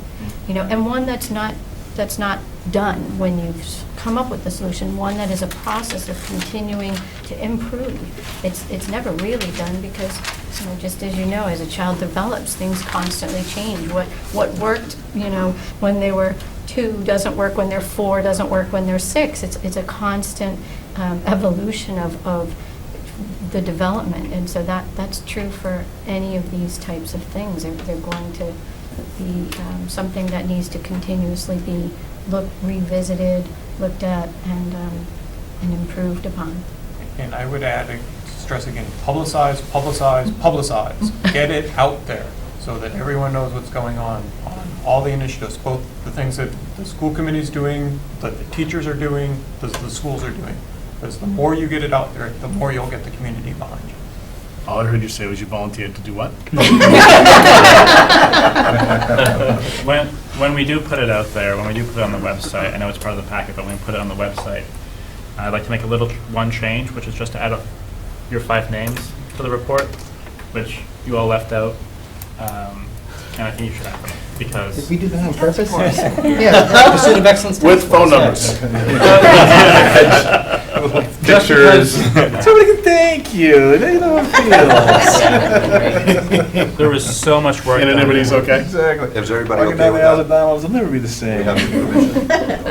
Mike? Bob, is that all right? Well, the task force is on there, aren't they? No, but Part of the presentation, but not the The report report itself. itself. doesn't have the name. It's up to them. we can certainly add the names if you're fine with that. It's fine. Okay, I guess it's fine. I think it's a great way to acknowledge Just a like to make an lot of hard work. observation, thank you, Yes. Mr. Chairman. Only because the committee, the task force, did not share it. Early on in the process, the task force spent a fair amount of time discussing this particular concept. And it was a major concern then, and it's still a major concern, that Littleton Public Schools in 2020 will look like they are in 2012. That is the biggest fear of this group. I would say that Littleton today doesn't look like it did in 2012. I'd make that argument. I need you to hear me, Chuck. I said, a fear of this group Okay? was that Littleton Public Schools, by and large, will look the same in 2020 as it did in 2012. I see the point you're making, and I think And that that- it's just a wanna leave it point at that that. you could have, the school improvement councils could make the same point, the PTA could make the same point, have the same concerns, because it's a perfectly legitimate concern. I think Alex was the most explicit about not letting this sit on the shelf, not letting it gather dust, talking about what's the right way to go forward. And I think we all agree that the question is only how to go forward, not whether or not we're going to go forward. So, while I agree with your concern, I have no problem with you acknowledging it. I would hope that we have enough confidence to allow us to go through the process, and hopefully we'll in 2020, we can all get together and say, what do you think? Right? Pretty good? Yeah, we'll see. We'll figure that part out. And if, again, as always, and I think, Mark, you hit on this one, the good and the bad. Even if we don't, we'll know why, and we'll explain why, and everybody will understand why one thing versus another got done or something didn't get done. So I appreciate that, and we'll go forward like that. Okay? One other thing I wanted to point out is the majority of us will not have students in this district in 2020. That doesn't mean we don't want to see those changes. We want to see, we still want to see those changes. Right, I was going to say the majority of us. It's not too late to start. Actually, it might My son's email address goes 2020 on it. Now I know why. Okay.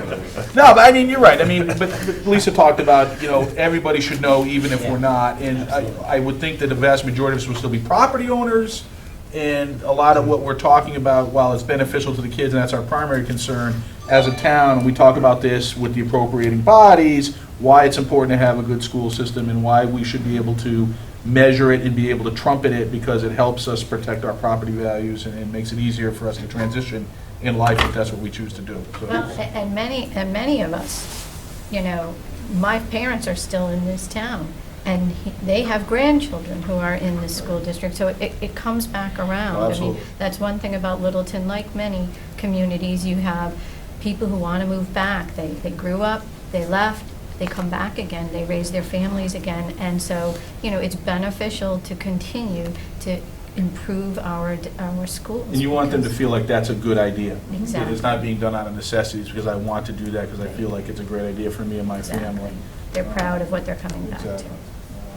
And then, obviously the other thing will be in 2020 is we can take stock of this, but they'll already be moving on to other things as well, other ideas and implementations and concepts, and because there really is no finish line. I mean, no matter what you think. Right. Well, that's why You end up some using of it, paper in. right, some of it's the process, getting a process together Yeah, of the absolutely. continual Yeah. improvement. And that's why it's worthwhile, the process and the journey is going to be as worthwhile as the end result, and it's, for sure. You could learn from Miss Cole. Yeah. Excellent. All right, thank you, everyone, really appreciate it. This won't be the last time, Alex is right, this will not be the last time that this is on our agenda, and we'll keep moving forward, so thank you. All right, That could be true, too. old business, school start date. Superintendent Clenchey. This is the third package that we've had, our school calendar, and just specifically the start date. If you recall, next year we have a little bit of flexibility as a result of the way the days fall. The teacher's contract states that teachers cannot start any earlier than September 1st. Next year, we have the opportunity to start, as a result of that, prior to Labor Day or after Labor Day. And if you look at the first calendar that's up there, you'll see that that calendar takes a look at what happens if we started prior to Labor Day. And if we in fact did that, if we use snow days, 5 snow days, our last day would be June 23rd, which is a little more reasonable. If we go to the second calendar and we start after Labor Day, the last day is basically the tail end of June. It's June 29th, I believe it says on there. Yes. Yes. So when I go back to it and look at calendars in the past 10 years, I don't think we've ever had this scenario where we were put in that kind of situation. I would like to think that we don't use snow days, but our history tells us differently. The pattern, we use 5 snow days. If we're lucky, we might use 4. But the New England weather certainly hasn't changed that much over the past 10, 15 years. When you look at the literature on school calendar choices, it's very hard to link it to student learning. It really comes down to personal preference and habits, so to speak. My concern as a superintendent with starting after Labor Day is that June 29th, last day, if we use 5 days. If we go beyond 5 days, we'd have to make them up. And most likely that would happen during one of the vacations, either February vacation or the April vacation. So, as a committee, I'm asking you this evening to reflect back on the deliberations that we had at our public hearing. And when I went through that data, we had opinions on both sides, whether we start before Labor Day or after Labor Day. So it wasn't as if we had an 80% response rate with the people that were here, that we should, excuse me, start before Labor Day or after Labor Day. The only caution I have is as your superintendent, I need to remind you at times that the trick in making decisions is to try to capture the pulse of the community. And sometimes 10 people don't represent the pulse of the community. Sometimes they do. So that makes it a little more challenging. I think what's more prevalent in terms of the two calendars is that later start date is troublesome. So we will have a discussion on this. Before we jump into it, I just want to make sure we all understand that the goal tonight is to approve a calendar, because we need to do that. Well, just the start date. Yeah. Because then we have to read Okay. the rest of the calendar. Okay, all right. So, Release days and all that. right. So, approve the start date so that we can go ahead and let them fashion the entire calendar, which we need to get done so that we can approve that and get it out there. We're not late, but this is the time of year where we need to do it. Exactly. Some of the discussion we had at the public input forum ranged beyond the immediate question of this year, which is a very unique year relative to Labor Day. It really can't be any later than it can't be. Really cannot be any later than it is. So concepts like doing away with one of the vacations in the spring, February, not really truly being spring, but you get the idea of getting rid of one of February or April, or merging them into one that's in between. Some people talked about not using religious holidays. Those aren't really the things that we're talking about tonight. Really, what we're talking about tonight is just trying to solve this year's problem. So let's just try to stay reasonably focused on that, and then we make some. I'm going to have some closing remarks on that, beyond that, and then we can talk about that a little bit. So, given that, Alex, if you want to go ahead. Can I just say one more thing? Yep. We could do one more variation if it was advantageous to the community and school committee. If we considered starting before Labor Day, we could still have a 4-day weekend, and students would come to school for 2 days, and rather than 3, and at least there would be a 4-day weekend prior to coming back full time. Okay. All right. Alex? I want to echo what Kelly said about the community feedback. We did get a lot. I think this was the hot button issue of the year, so far at least. Got lots and lots of feedback on both sides. And so when I think about this, and I think about just looking at this year and not as a trend, because this is a unique year for us, in terms of what the calendar looks like, I think it's an opportunity for us to explore how it goes. If we take this year and try, because we don't need to change the contract to do it, and we say, let's look at what it's like to start before Labor Day, but still in September, which is very rare that we can do that, that can give us some valuable feedback and experience if we want to change it next year or not, or change it back before or after Labor Day. So I think it's an opportunity for us to try it out. The other thought, when I think about how it benefits the students and student learning, at some point, the data for, and again, it's going to be a wash in terms of, is it good for students to start before and have a couple days to acclimate to the school environment before starting the following Tuesday, and then actually being able to jump right in. I think for some students that'll work, and for some students it won't, just as the current situation works for some students and probably less so for others. But what is true is that the dates for AP exams are the same nationwide, and we do very well on the AP exams, so I don't think it's something that we need to worry about, but I do think we put our students at a little bit of a disadvantage where I know when you get very close to those exams, every day counts. They're coming in doing Saturdays and after-school sessions that some of our teachers, some of whom may even be in this room, volunteer their time to do. And that's really valuable, but I know that when they get closer to those dates, there's really a crunch. So even though it's just 4 days this year, I believe, those 4 days can matter. And so that might be good for our AP students to try it out. And maybe we try it this year, and because we're fortunate we don't have to change the contract, then we say a year, next year, we say, okay, well, how did that go when we started in September, but before Labor Day? If the community says, that wasn't as bad as we thought, or yeah, that was great, then I think we know where to go. But this year gives us a unique opportunity to both help those students studying for AP exams or for MCAS exams or for SAT exams, all of which take place on set dates regardless of when you start the school year. And it also helps give us the opportunity to learn if this is a change we want to make permanently. This is a good trial year. Very good, thank you. Mike? I'd say my initial thoughts are that this is one of those subjects that's tough to decide because instead of just logic, there's also emotion involved. And, Labor Day seems to be like one of those warm and fuzzy holidays where families sort of close out the summer. So I know that there's a lot of emotion involved. We had at least one parent came to the public hearing and said that they actually already had a vacation booked, which is concerning to me. But when I look at the whole package and consequences of doing either, I think that there are some real benefits to starting before Labor Day.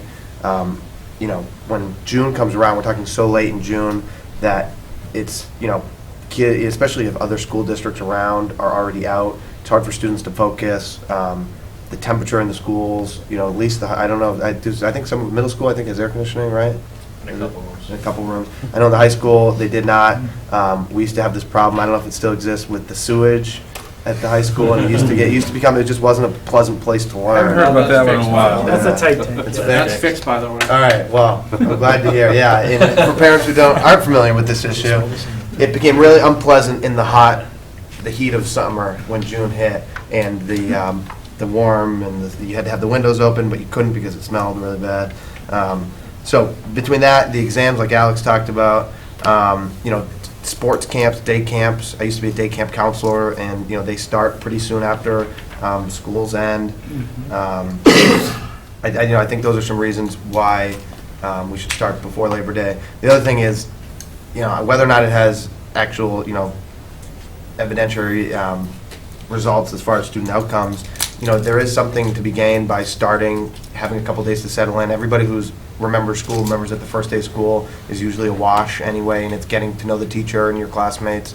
So it might be good to have a buffer day where you're, summer's not really totally lost because you just got to hang in for a couple more days and you get a little break. Also by then, the colors of the trees are already changing. You're mentally already preparing for school. You probably already have friends who are already back in school. Some colleges will already be back. I know not all of them will, but a lot of colleges go back, so that that might be your brother, your sister's going back to school, your babysitter's going back to school. So when I look at it, really, I just can't see an option other than maybe doing this 4-day weekend. But to me, it really seems like the benefits of starting before Labor Day completely outweigh starting afterwards. Okay. Sure. The conversation for the 2015-16 school year is, I agree that it should start prior to Labor Day. I think the other conversation is a much deeper and more involved conversation. And we have to take a look at 2016, Labor Day's on the 5th, and then it's the 4th, 3rd, 2nd, 1st, and the cycle go back around again.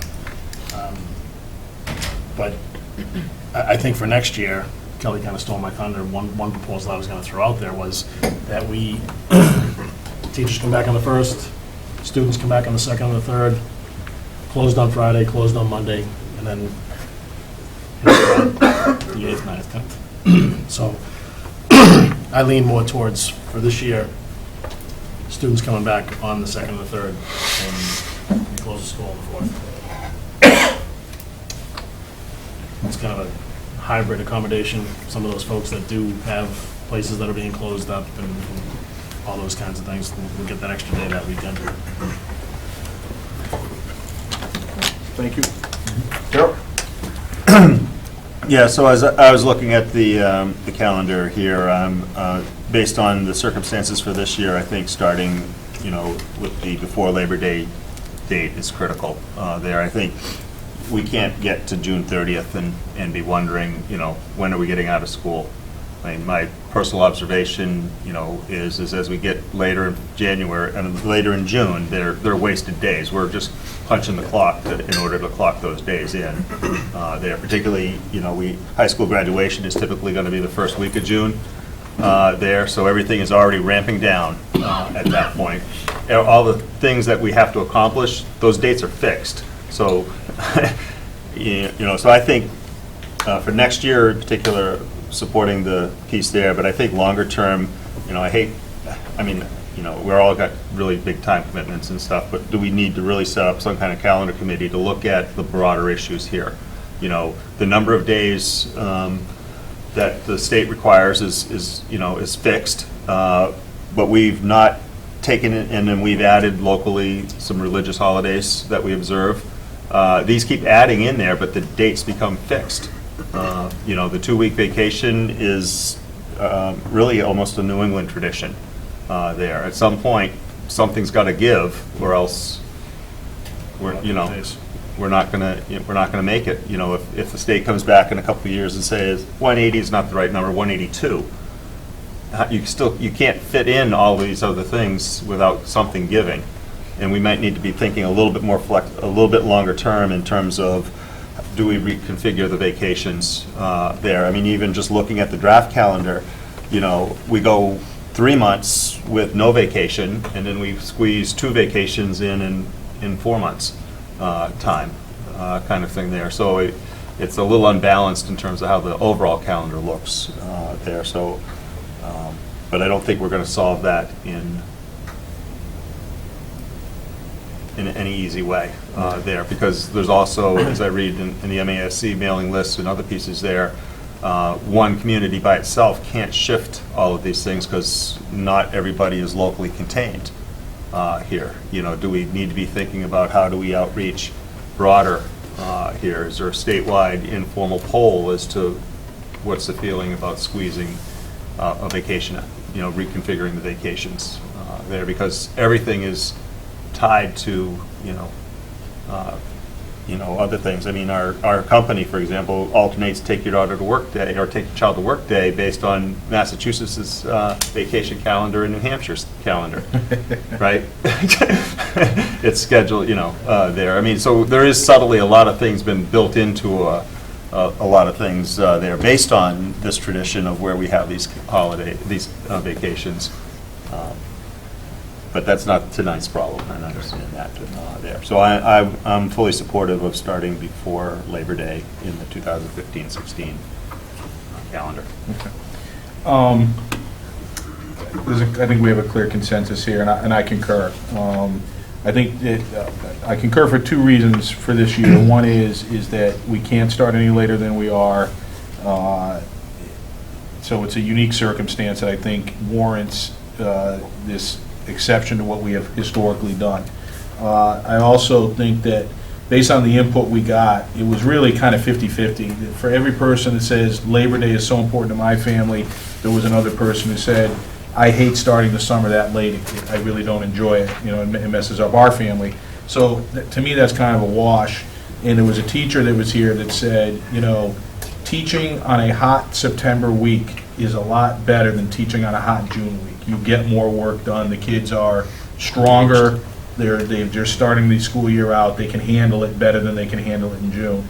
And to me, that right there is going to sway my decision relative to this particular year. So I do like the idea of only going back on Wednesday and Thursday and letting Friday and Monday turn into a 4-day weekend, because I think it does soften the blow, and families can each individually decide how they need to deal with that. Chuck said he seemed to think it was okay. Darrell, do you have a strong opinion on that? No, I could go either way on that. Okay. Mike, what do you think about that? When would we get? When would be that? 17th and 24th. 17th and 24th. Yeah. Just shift the, Yeah, shift to one day, the other proposal. Yeah, I'm supportive of that. I know that some people, one of the, if someone was to oppose that, it might be because you'd only have 2 days, and the question would be, is that a waste to do the 2 days? But I really think that faculty members can come up with ways to really actually make it, not just technically the start of the school year, but really help transition into. I agree. Alex, do you have an opinion about that? Particularly because it's the first year that we're doing this, I think it's a good idea. If this were something we would do every year, if we start before Labor Day every year, I think it would be a conversation of, it's not a holiday, but it's something that people want. But I think this year, because of the situation we're in and because it's the first year we're doing this, I think it's a good idea to. Going back to what you said, where it's an opportunity to try something out and sort of pilot it, I think we can get some feedback after we go through this from the administration, is what were those 2 days like? And would the third day have made a significant difference or not? And we can make a determination on that. So. The other thing is that it ends up, if we started on the 2nd and went the 3rd and the 4th, would end on a Thursday. If we don't go on that Friday, we're not going back on Monday. Right. I guess is my point. Right. We're going on Friday, the 17th. Yeah, ever the optimist that we would make it this one snow day. I love that. I just love that. I'm just saying. It's not a character flaw. We got them all this year. All right. Then I think that I don't think we need to vote this. I think we have the consensus. We'll vote the calendar itself. I think is right. So I think you have your direction from us. Great. The one thing I would like us to think about is there was the conversation that we had with the community input ranged much well beyond this year, and it was great. It was a great conversation. I think we should do it again. And I was talking to Kelly in his office when we were putting this on the agenda, and I said, hey, I solved the problem. And we can start after Labor Day and finish the third week in June. All we got to do is this, this, and this. He's like, hey, cowboy, hold on a little bit. We got to have more time to really digest that and present it to the public. And he's right. I wasn't really advocating to do that this year. But I would like to have that conversation soon, so that if we thought it was viable as a community, and I really want to stress that, not just us sitting here, but as a community, if we thought that was viable, that we could put enough lead time on it to debate it, think about it, and implement if we decided there were ways of doing it for the next year after this. That has to happen September and October, not February, March, and April. That's just the reality of the situation. So I kind of like to, I think what we're going to do this year, let's go ahead and execute. But I think that let's keep this on the front burner and get that back right on the agenda in that early part of next year, and let's think about it and have some good discussions about that, more input. Can I just jump one quick thing? I don't have the email. Somebody sent me that one town has decided that they're going to drop one of the vacations, but they're doing it, they've given a year notice that they're going to drop the vacation. I think you have to. In order to allow families to adjust for that planning there. But did they get any threatening phone calls from Disney World about that, or? Okay? They know when vacations are. The plane rates go, airfare goes sky high. The only, when we're sitting down doing the calendar, just be mindful of early release days on a Wednesday after a Monday holiday. It's ugly in the fruit section at Market Basket, Donald's, and Shaw's. I have to go to Mission Park. On that, But if you could just be mindful of that, because Right. not only do I get it at the fruit section, I get it in my kitchen, and that's even worse. I could put up with Market Basket or Donald's or Shaw's, but And I guess Marty's not happy, nobody's one happy. clarification, when we look at half-days or mini-days, or whatever you would like to call them, there are two categories. There are many days used for professional development, and then there are days that teachers have off in lieu of doing evening interviews. So those days are different. Our professional development days are held on the same day with the exception of the full day, because we follow the election day for our full-day PD.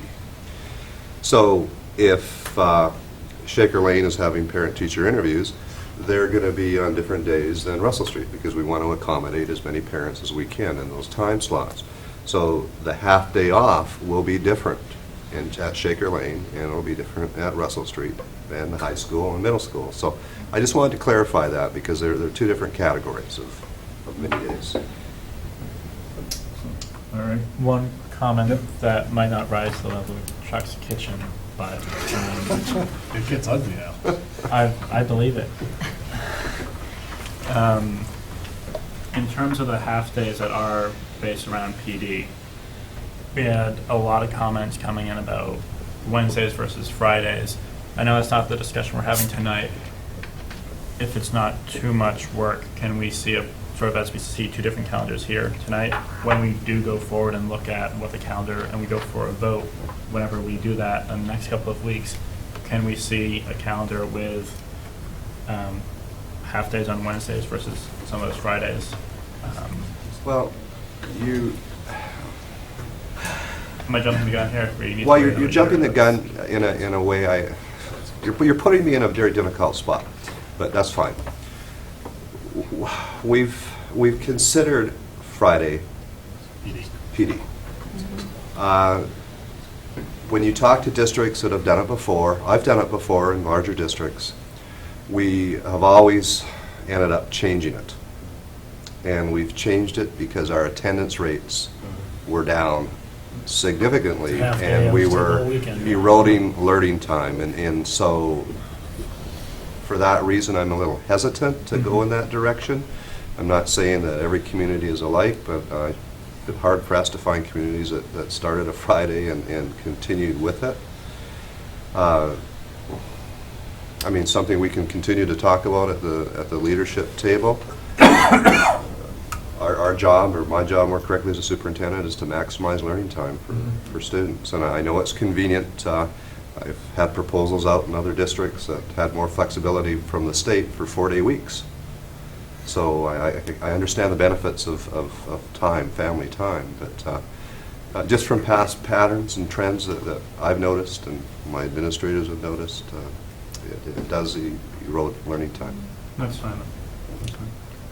But maybe we should rethink maybe your idea of cutting Saturdays as Saturdays off, so instead of doing the 6-day week. Yeah, exactly. Instead of your 6-day school week That was not idea. my idea. It was mine, and they had to wear uniforms on Saturdays. That was mine. All right, very good, thank you. All right, you pass that down. All right, superintendent's report. Again, I think that's me. first item on the superintendent's report is a financial report. And I'm going to hand that over to Steve. These are 8 cost centers. So you had the report in the packet. I'd just like to take the opportunity to remind the school committee of a couple of what might look like an irregularity here. So if you remember, we pay teachers over the summers. So we hold some of those salaries back and then pay it over the summer. And that's why salaries may look like it's a little low here. It's not. Special ed, we've, at this point in time in the year, we've expended all of the appropriated account for the tuition, and now we're tapping into the circuit breaker, as was the plan in the budget. So that might look like it's a little high in this report, because this is just the appropriation budget. And likewise for transportation and busing. Transportation, if school committee recalls, we get billed in 2 assessments for our special ed transportation. So we have now paid both assessments, and that's why that looks like it's at 80%.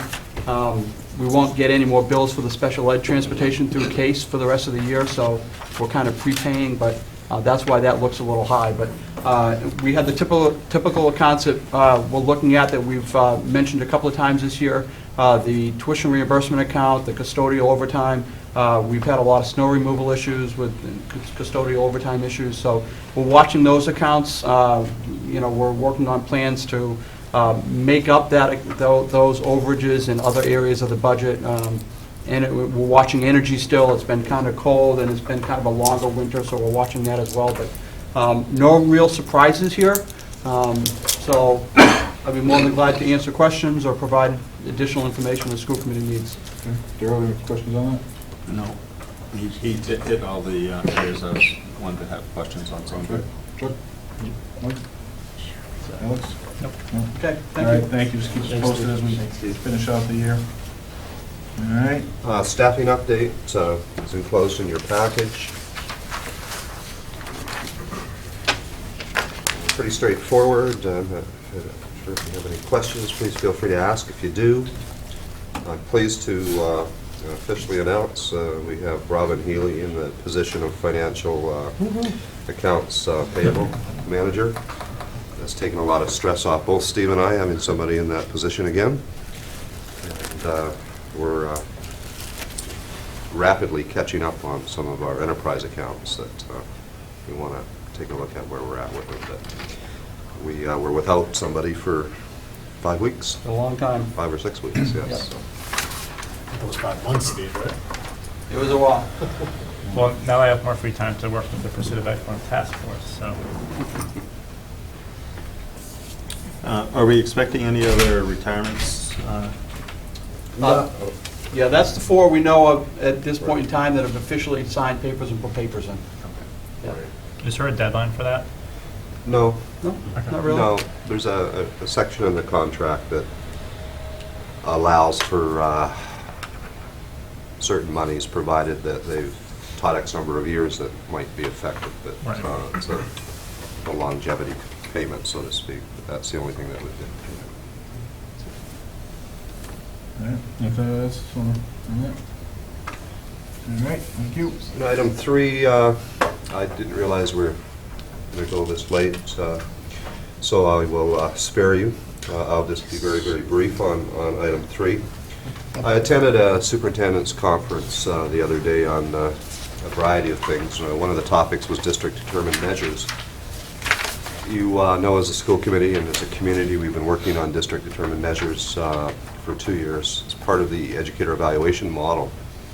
And they are rethinking at this point some of the ways of unraveling the concept of teacher impact on student learning. So they are going to bring before the Board of Elementary and Secondary Education a proposal that's 3-pronged. The one that we're currently doing, the second one would, instead of having a separate category, would go into learning goals, and you'd have to have one learning goal that would require a standardized assessment. And the third one would add another strand, so you'd, rather than 4 strands of the evaluation model, you would have 5 strands, and we have 43 elements with the 4 strands, so we would probably have 53 elements with the other strand.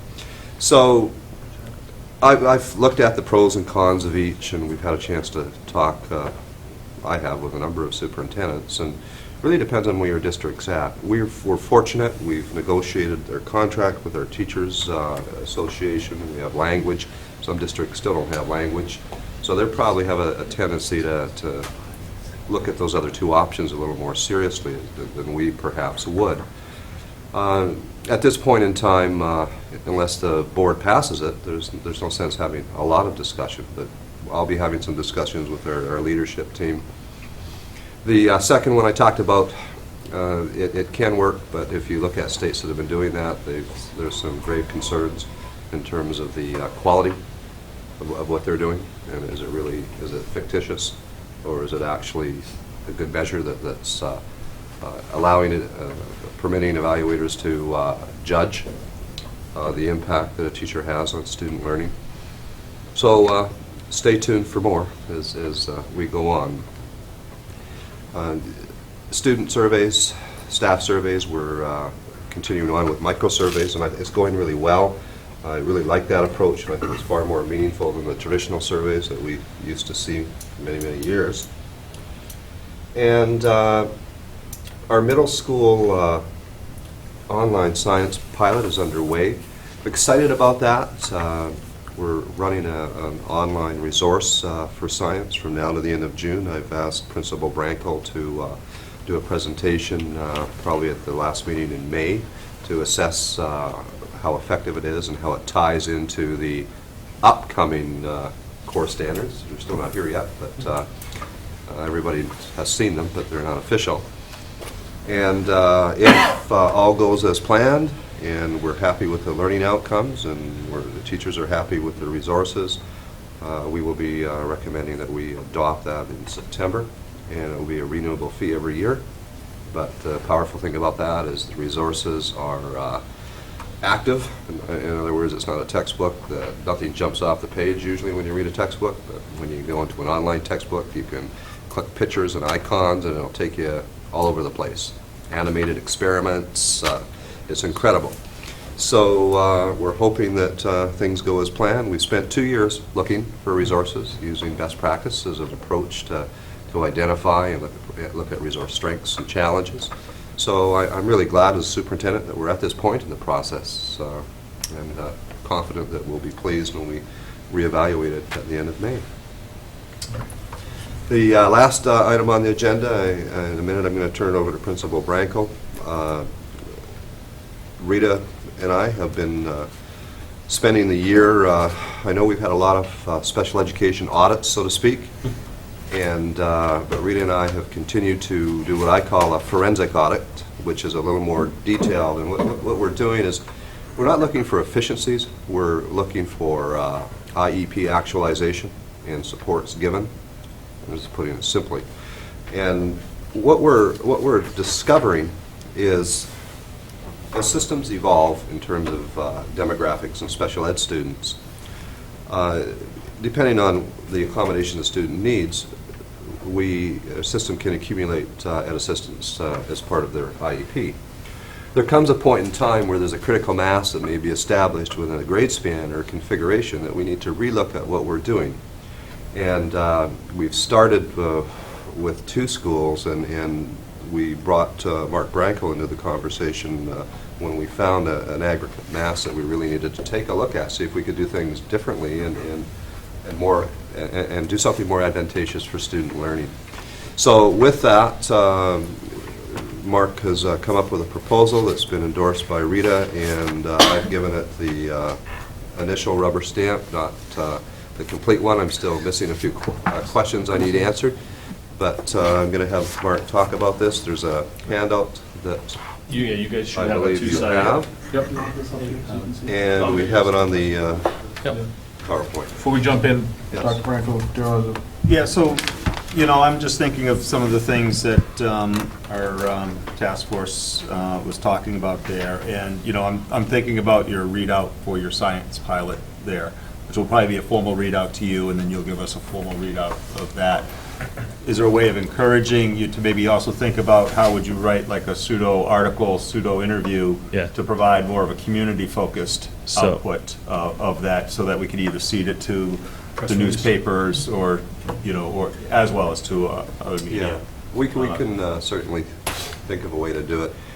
Darrell, there's a lot that I'm thinking about now, and what I want to make sure is what we do is going to bring us the biggest bang for our time. Yep. And we can I just asked to think start about that it, process. not We really need to task figure it. out what our public does for finding out information.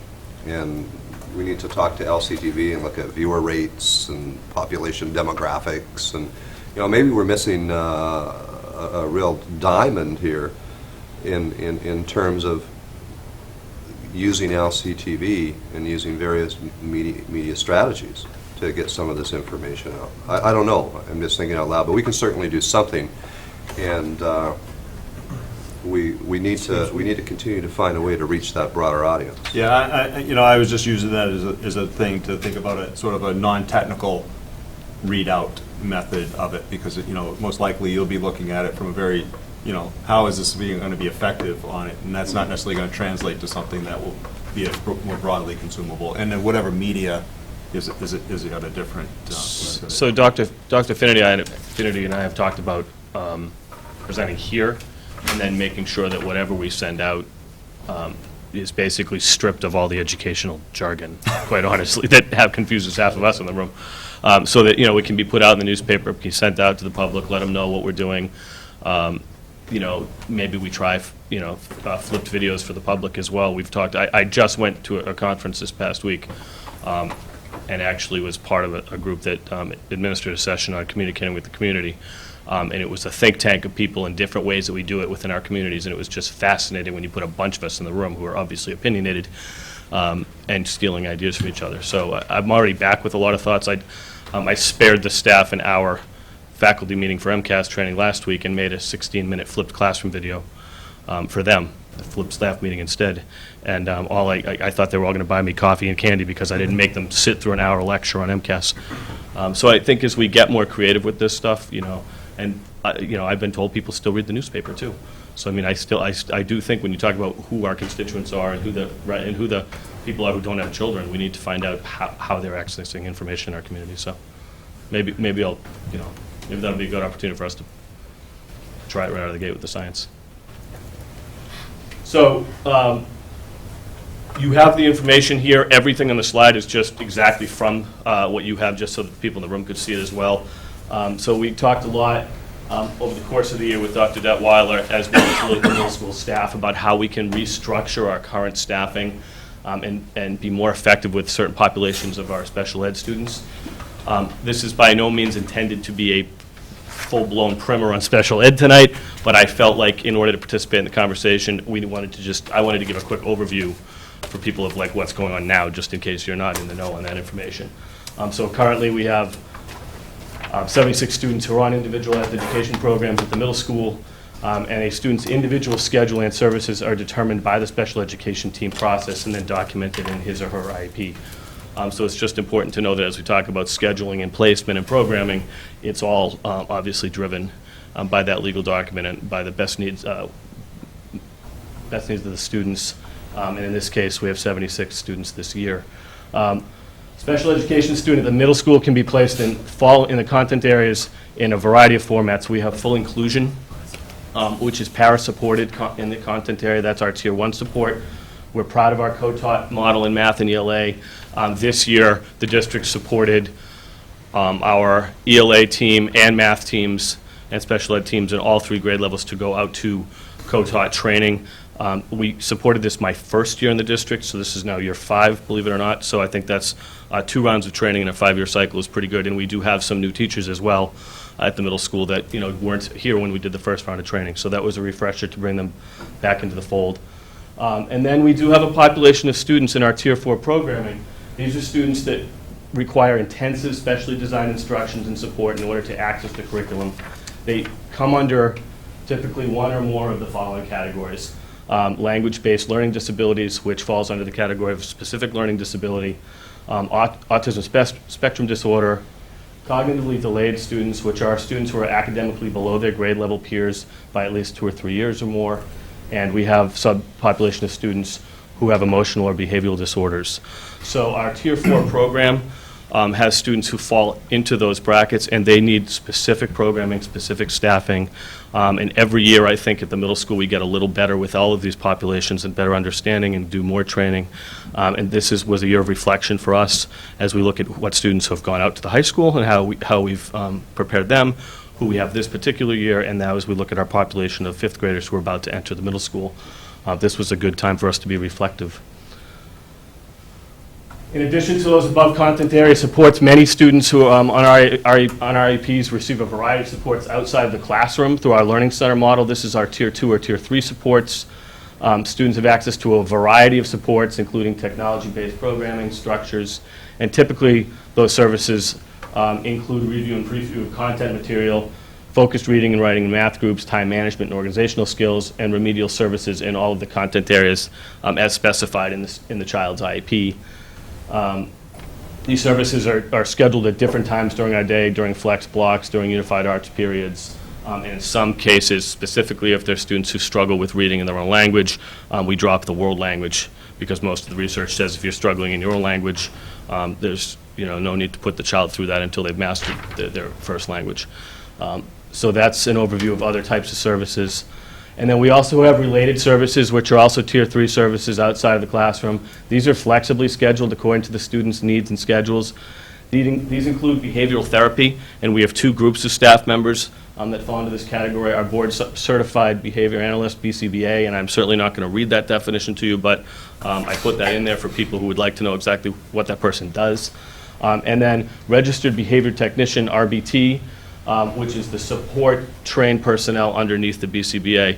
And Dr. Detweiler, through her efforts with our BCBA, Liz Penzino, has put some money and some training behind this effort to get specific people who we've targeted in the district trained and certified to be registered behavior technicians. And I believe that training is ongoing. I know we have people in the middle school who have currently completed the training, and it has already paid dividends as far as expanding our knowledge base in this particular area. We also have occupational therapists, physical therapists, speech and language pathologists, guidance counselors, adjustment counselors, school psychologists that all run the gamut in the counseling department as well. Currently at the middle school, we have 4 special education teachers, 1 per grade, and then we also have 1 teacher that's assigned to the Tier 4 program. We also have 17 educational assistants, and you'll see how I've broken them down based on the grade or their assignment. And then this is really the meat of the presentation at this point. So this is my proposal. This is what I would like to do. And the superintendent and I talked a lot about why we do it so transparently tonight. You know, in lieu of the budget conversations and in lieu of being transparent and talking with the community, we know that we're looking for budget neutral solutions, quite honestly, to programming and to you know, meeting the needs of our students. And this is a budget neutral move. And that's a very important statement. It's not in the slides because I didn't want to politicize it that way, but I think it's important for people to understand that, that this is not additional staffing, this is reallocation of staffing at this point. So of the 76 students on IEPs, 17 of our students currently receive services through this Tier 4 programming. Next year, we're projected to have 69 students on IEPs, and that's known students currently, current 5th, 6th, and 7th grade. And of those 69 students, 20 of whom are projected to receive services through our Tier 4 programming. So again, while we're proud of the work that we've done with our students in this program, we do believe that we can support the population in a more effective manner. After doing a lot of review with Dr. Detwile, the LMS special ed team, and Liz Penzino, our BCBA, our proposal is to reduce our educational assistant positions by 3 positions and to reallocate that amount of salary for the purpose of hiring an additional special education teacher who will work in the Tier 4 program. So it'll bring us from 4 special ed teachers to 5.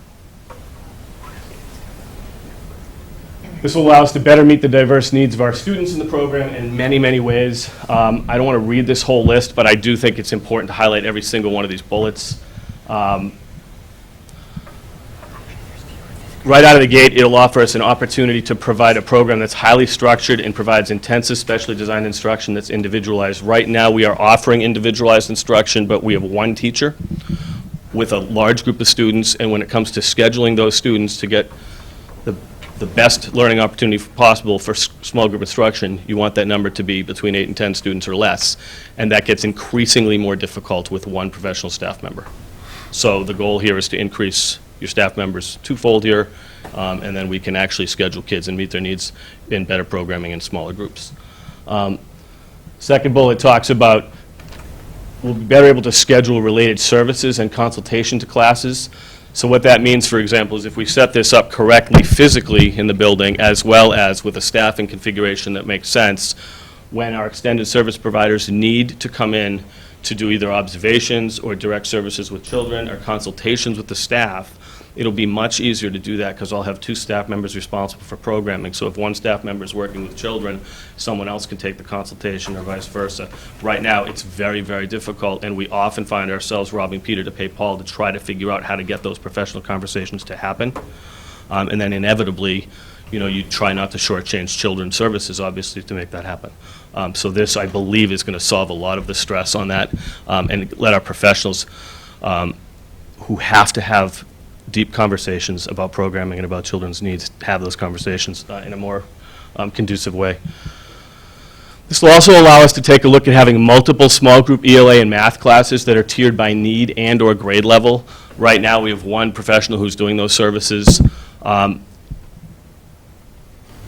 The number 20 doesn't mean that 20 children are all in the same program. It's a very fluid, as you could tell by the 4 descriptors that put a child in this kind of a program. Some of them could go out to regular classes all day. Some could have 2 academic courses in this Tier 4 program and 2 outside. Some could need support from a Tier 1 professional in a classroom and then none in another classroom. Because of the fluidity and the individualized needs of these students, this is going to allow us to take a look at having multiple small group classes, and we don't have that right now. And again, when you look at the profiles, if you look up what makes up the type of child that I listed under those 4 profiles, the learning styles and the most effective instructional methodology for each of those profiles is drastically different. And so you don't necessarily want to teach an ED-BD child mathematics in the similar way that you would teach an autistic child. There could be some overlap in methodology, and there could not. So that this will allow us to create programming that makes a lot more sense for children with multiple professionals. Also, we've talked a lot at the middle school about once a child gets to middle school, all of our content area expectations are ramped up. So just because a child has a disability or a weakness in reading or writing does not mean he's suddenly going to go, bang, I'm an A student in science, because that disability is going to manifest in those other areas. I'm not saying that doesn't happen at the elementary school, but I think it becomes more exposed as children get older and as content becomes more rigorous and difficult. So we have had conversations at the middle school about the potential for some of our students having to have the possibility of small group science or small group social studies or some kind of co-taught science or social studies, or a flexible model where they can go in for the labs but have some of the preview and review done in a smaller setting. We don't have that robust flexibility now. This would allow us to manage that a lot better. Also, the possibility of a professional co-taught person coming out of these programs if a child's IEP requires that. Right now, if I send a person out, that is one entire teaching section out of 5 in that professional's day. And so if 1 or 2 children could benefit from that and I send that individual out, I have no one else to do instruction in the other location, and that has already become problematic this year. And I don't want to hold students back. We want least restrictive environment for every student, and this will allow us to have some flexibility to make that happen.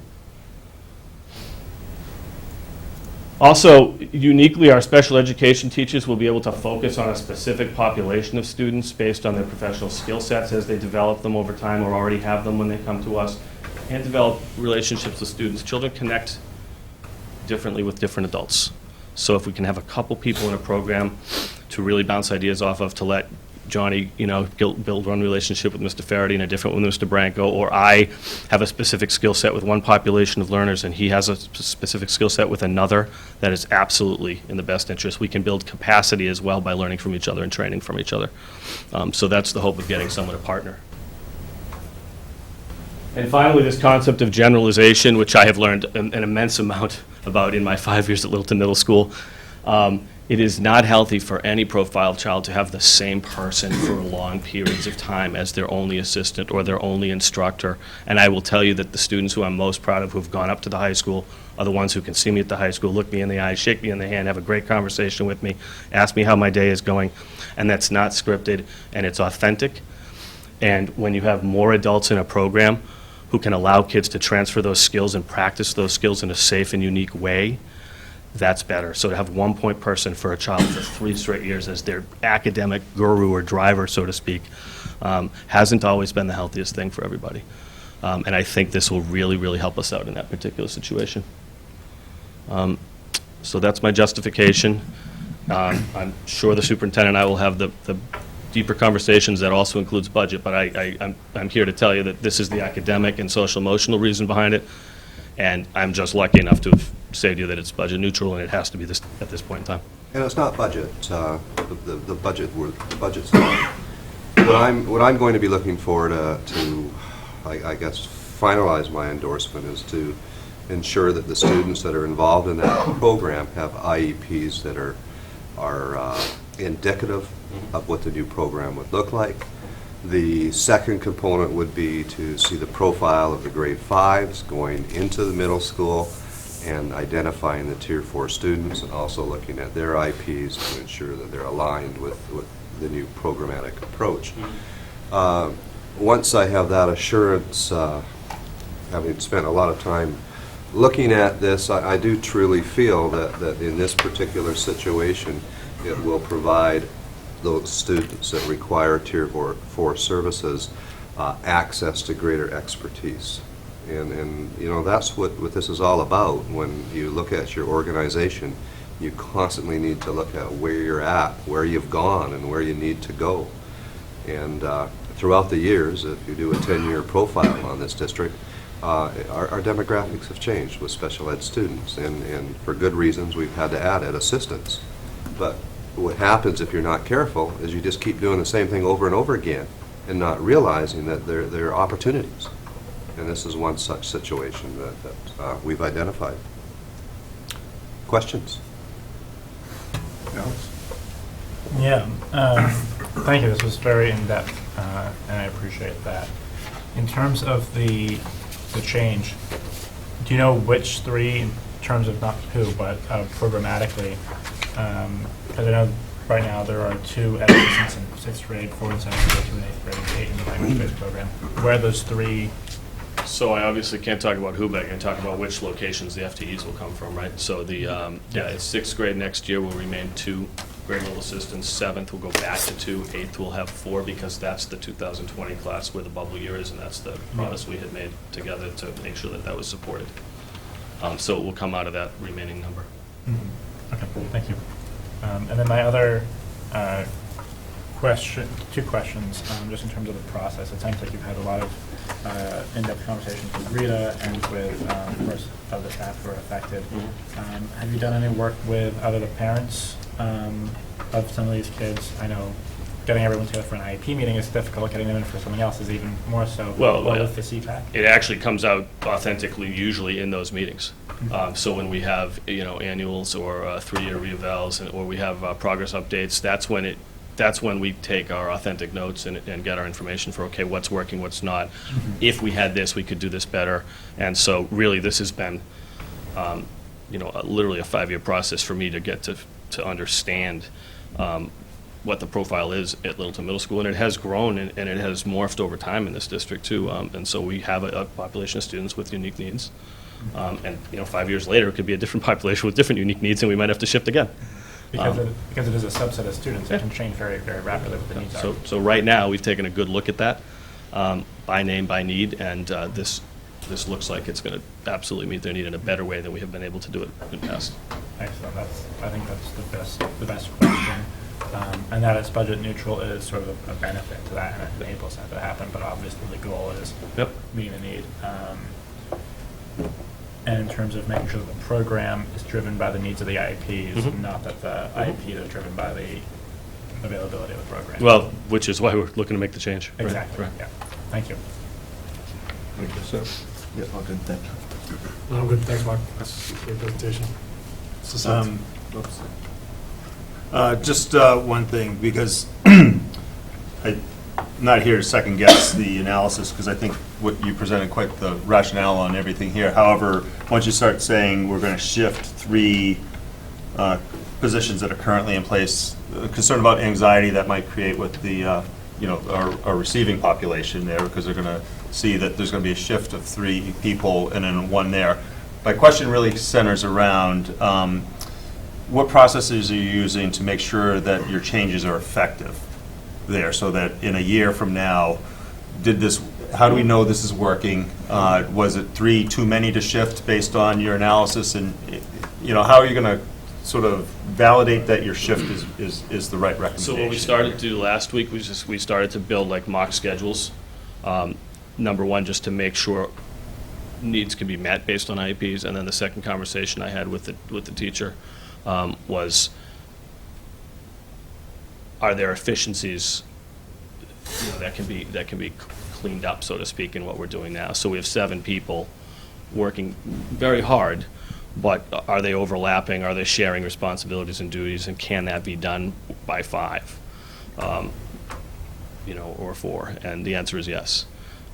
Not to mention, when you add another professional staff member, you get a much broader knowledge base, deeper, that can go out and cover in a lot of ways that the other staff members that wouldn't be servicing the children can't do. So they have assured me that this can be done, and then what we will do is, whether we do it through our meetings once, every other week, or whether we decide every 3 months we're checking in, we'll come up with some kind of assessment plan just to keep an eye on those particular children and programs. Right. Because I don't think we need to keep things static the way they were is the way we need to keep doing it. I think we need to continually look at how we're doing it, but it's a matter of making sure that as we change it, we validating the change was actually for the better. Yeah, I mean, you've heard me talk about program assessments here before, and I think, I'm a proponent of doing that, and so we just have to come up with a reporting tool that we can measure the impact quickly. And our IEP design is from an analytical point of view, is becoming more outcome-based, which is a built-in component of ensuring that the services that we are providing are making a difference. And there's a bigger picture that Mark and I probably haven't even talked about that much. Rita and I have. But I don't, Lisa, are you familiar with the author Temple Grandin? Yeah. And one assessment that I've been developing in terms of my temperature on, in terms of what we need to do in special ed for the last 3 years, is a realization that we need a greater connectivity between special education and regular education. And we need to be using our SPED teachers as resources and offering professional development to our regular education staff in terms of teaching strategies, assessment strategies, behavioral strategies when our students are in regular education classes. And it's not just our system. If you look way beyond, you'll see or begin to see, if you've spent as much time as we have on this, is that it's a disconnect by structure. And what we need to do is fix the structure without spending a lot of money to do so. So by developing that professional component, and when we see opportunities to do this, will give us a greater opportunity to share their expertise with staff throughout our district. And we'll find, I'm confident that we'll find as we continue to go down this path, when we look at standardized test scores for students on IEPs, that we'll notice some differences in terms of academic growth. And it's not just about standardized test scores, it's about so many other things. But we're going to see these things, and they're going to become evident when we look at the outcomes of the IEPs. And we've already started in certain areas. Our assistants were offering training that very few districts have been offering. And if you remember back 3.5 years ago, we had this conversation. We have ed assistants that are well educated. They may not be special educators. They may have BComs, I don't know, but they're great people and they're good with working with kids. And what we have to do is provide them with the tools so that they'll be more effective working with the children that they've been assigned to. So we have online professional development programs that have created some certification routes for our staff.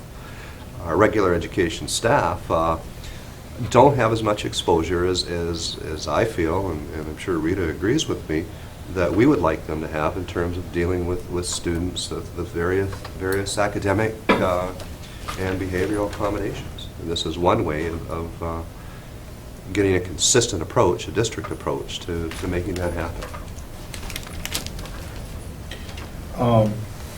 Appreciate the presentation. I just want to make sure everybody understands that this requires no action or even approval on our part. It's your purview to allocate resources in the classrooms and the buildings as you see fit. If we saw a long-term trend of disagreement, there are long-term solutions that we could affect. But in the short term, this is your call. Having said that, being able to be kept abreast of it is wildly important to us. I know you guys know that. I'm just reiterating that, being able to understand what's going on in the buildings allows us to relate to our constituents when we get accosted and, talked to in the aisles of the improvement section. But, I'm kidding around, but, we need to know what's going on, and these types of opportunities are very important. But again, I just want to reiterate that, we will leave you to do as you see fit, day in and day out, and until we see a long-term trend that we have problems with, then we'll deal with it. But we appreciate you keeping us abreast, and and Daryl hit the nail on the head. Really, all we're going to do is make sure that you are going to be accountable to the decisions you make, and we need to know that you are going to be, and then we're fine, and we'll go forward. So, thank you. Excellent. All right, getting there. Interested citizens, last chance. Yep. Just come to the podium and name and address. Sorry. I thought you were looking at me. I said no. I'm good. Hi, my name is Jenny Cameron. I live at 373 King Street. I read the Pursuit of Excellence Task Force report and wanted to comment on it because it was really neat. It was really kind of exciting. The thing that excited me the most was the personalized education or personal education plans. Having that for every student, I think, is, for someone who went to high school as long ago as I did, kind of mind-boggling, but really exciting. I can imagine that it would give students an amazing awareness and ownership of their own education. I myself had a really great public school education, mostly in Virginia.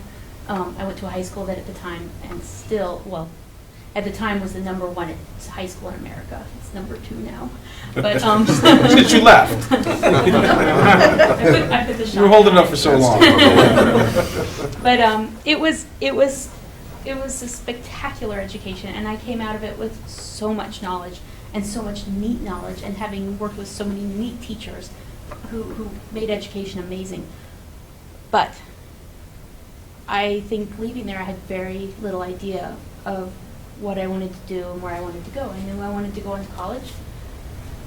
I kind of went with what seemed obvious. But I think that if I had spent my education, all of my school years, kind of developing this personalized education plan from something very, simple early on, I would have been a lot more self-aware.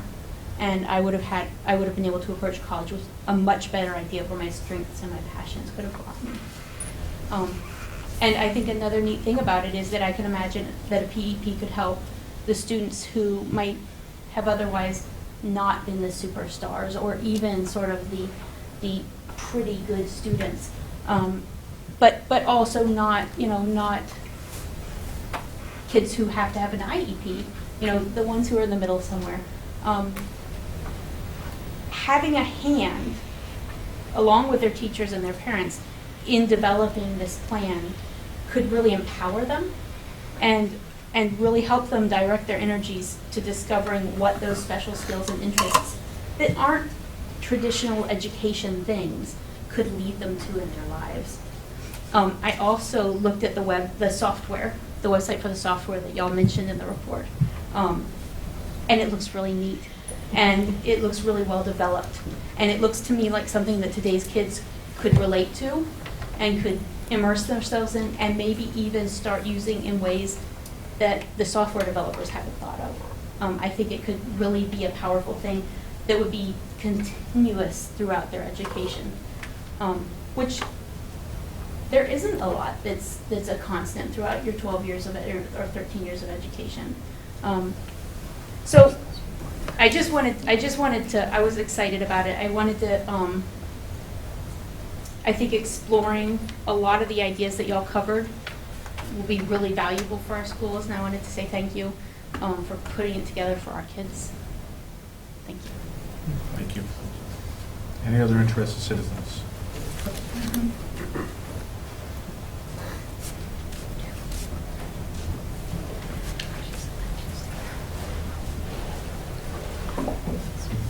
Yeah.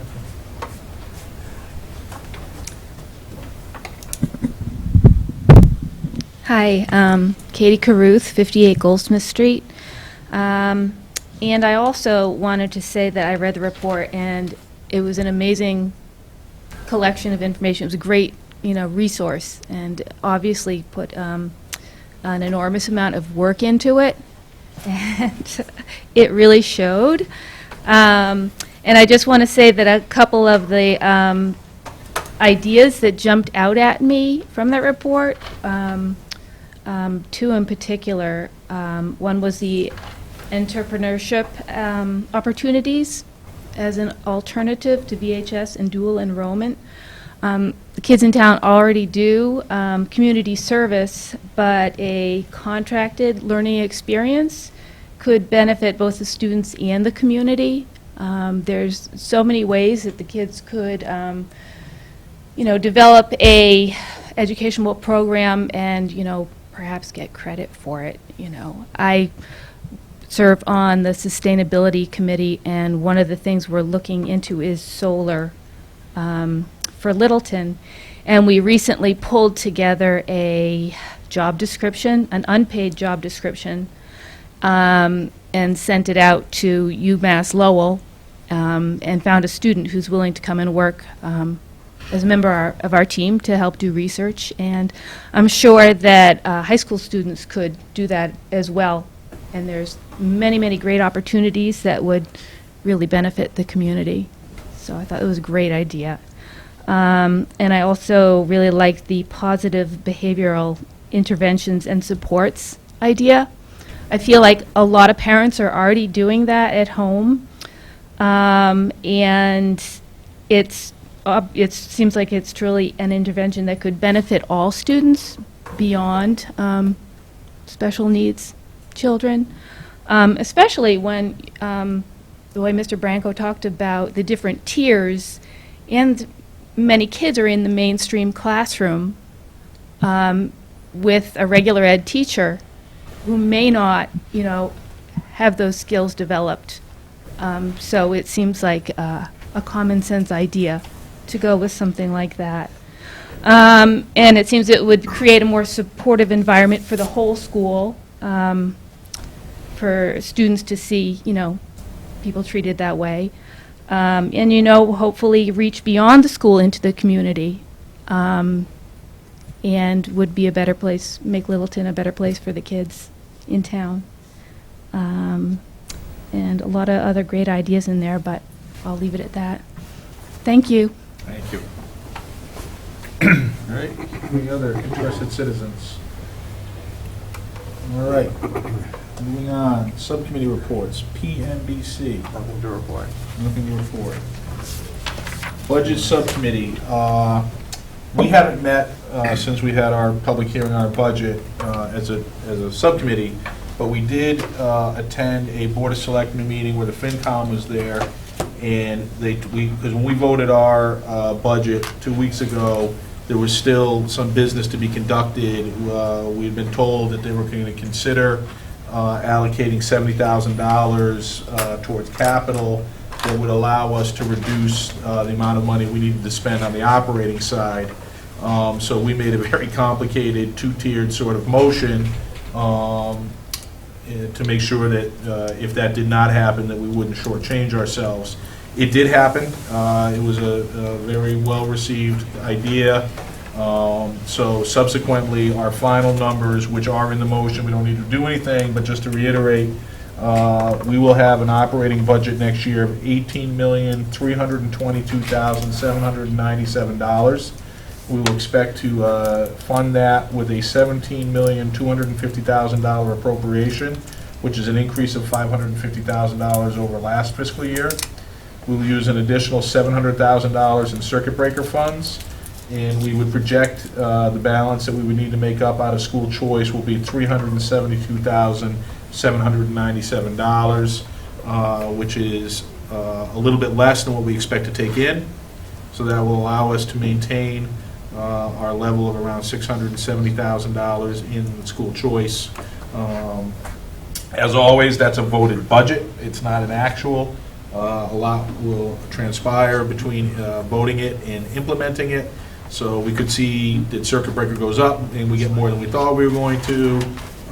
There could be some savings down the road that we don't need to cut into school choice quite to the level that we're projecting. Instead of being $372,000, it could be $350,000. That is information that we'll get as the school year goes on, as we always do. But I think we all agreed last time this is a budget we can manage. It gets us to where we need to be. Maybe not necessarily exactly where we want to be, but given the realities that the town is facing relative to all the different services we're trying to offer, and the realities of flat local aid and our tax base in town, I think we did as well as we could expect to do given those circumstances. And we'll go ahead and implement that and see how the rest of the year unfolds. Any other questions or comments on the budget? Just one. So I think I've written these numbers down 6 or 7 times for our minutes, and I think they've been copied over here. I'm wondering if it would be useful, so we had the budget presentation that sort of had those two options. Could we maybe just make a new slip sheet that just has what the final approved budget is that we can... So it's up online? And that will reflect in the minutes. Not necessarily in this one, but just so that we have one sheet that, so there's nobody has to track these notes themselves. No, that's a good idea. That's a on good it. idea. Yeah, we'll definitely execute that. That'd be great. All right. Thank you. Mr. Gabbard? Good. Mike? Alex? No, good. All right, excellent. So that takes care of budget, policy subcommittee? Nothing for tonight. Okay. I know, I already know the answer to the question, because there's no candy sitting there. No, it's a dead giveaway. What do you want? I could tease you and bring it back and not give it out. Yeah, don't. That would be unconscionable. Don't ever do that. Tonight it'll be cough drops and lawsuits. Yeah, I mean, we sound horrible, I go up here. Sound horrible. Somewhere between a rock and a place. Yeah. We don't need an executive session tonight? No. Rocks my heart. All right, Motion to adjourn? motion to adjourn. That was a joke to you. Motion's been made.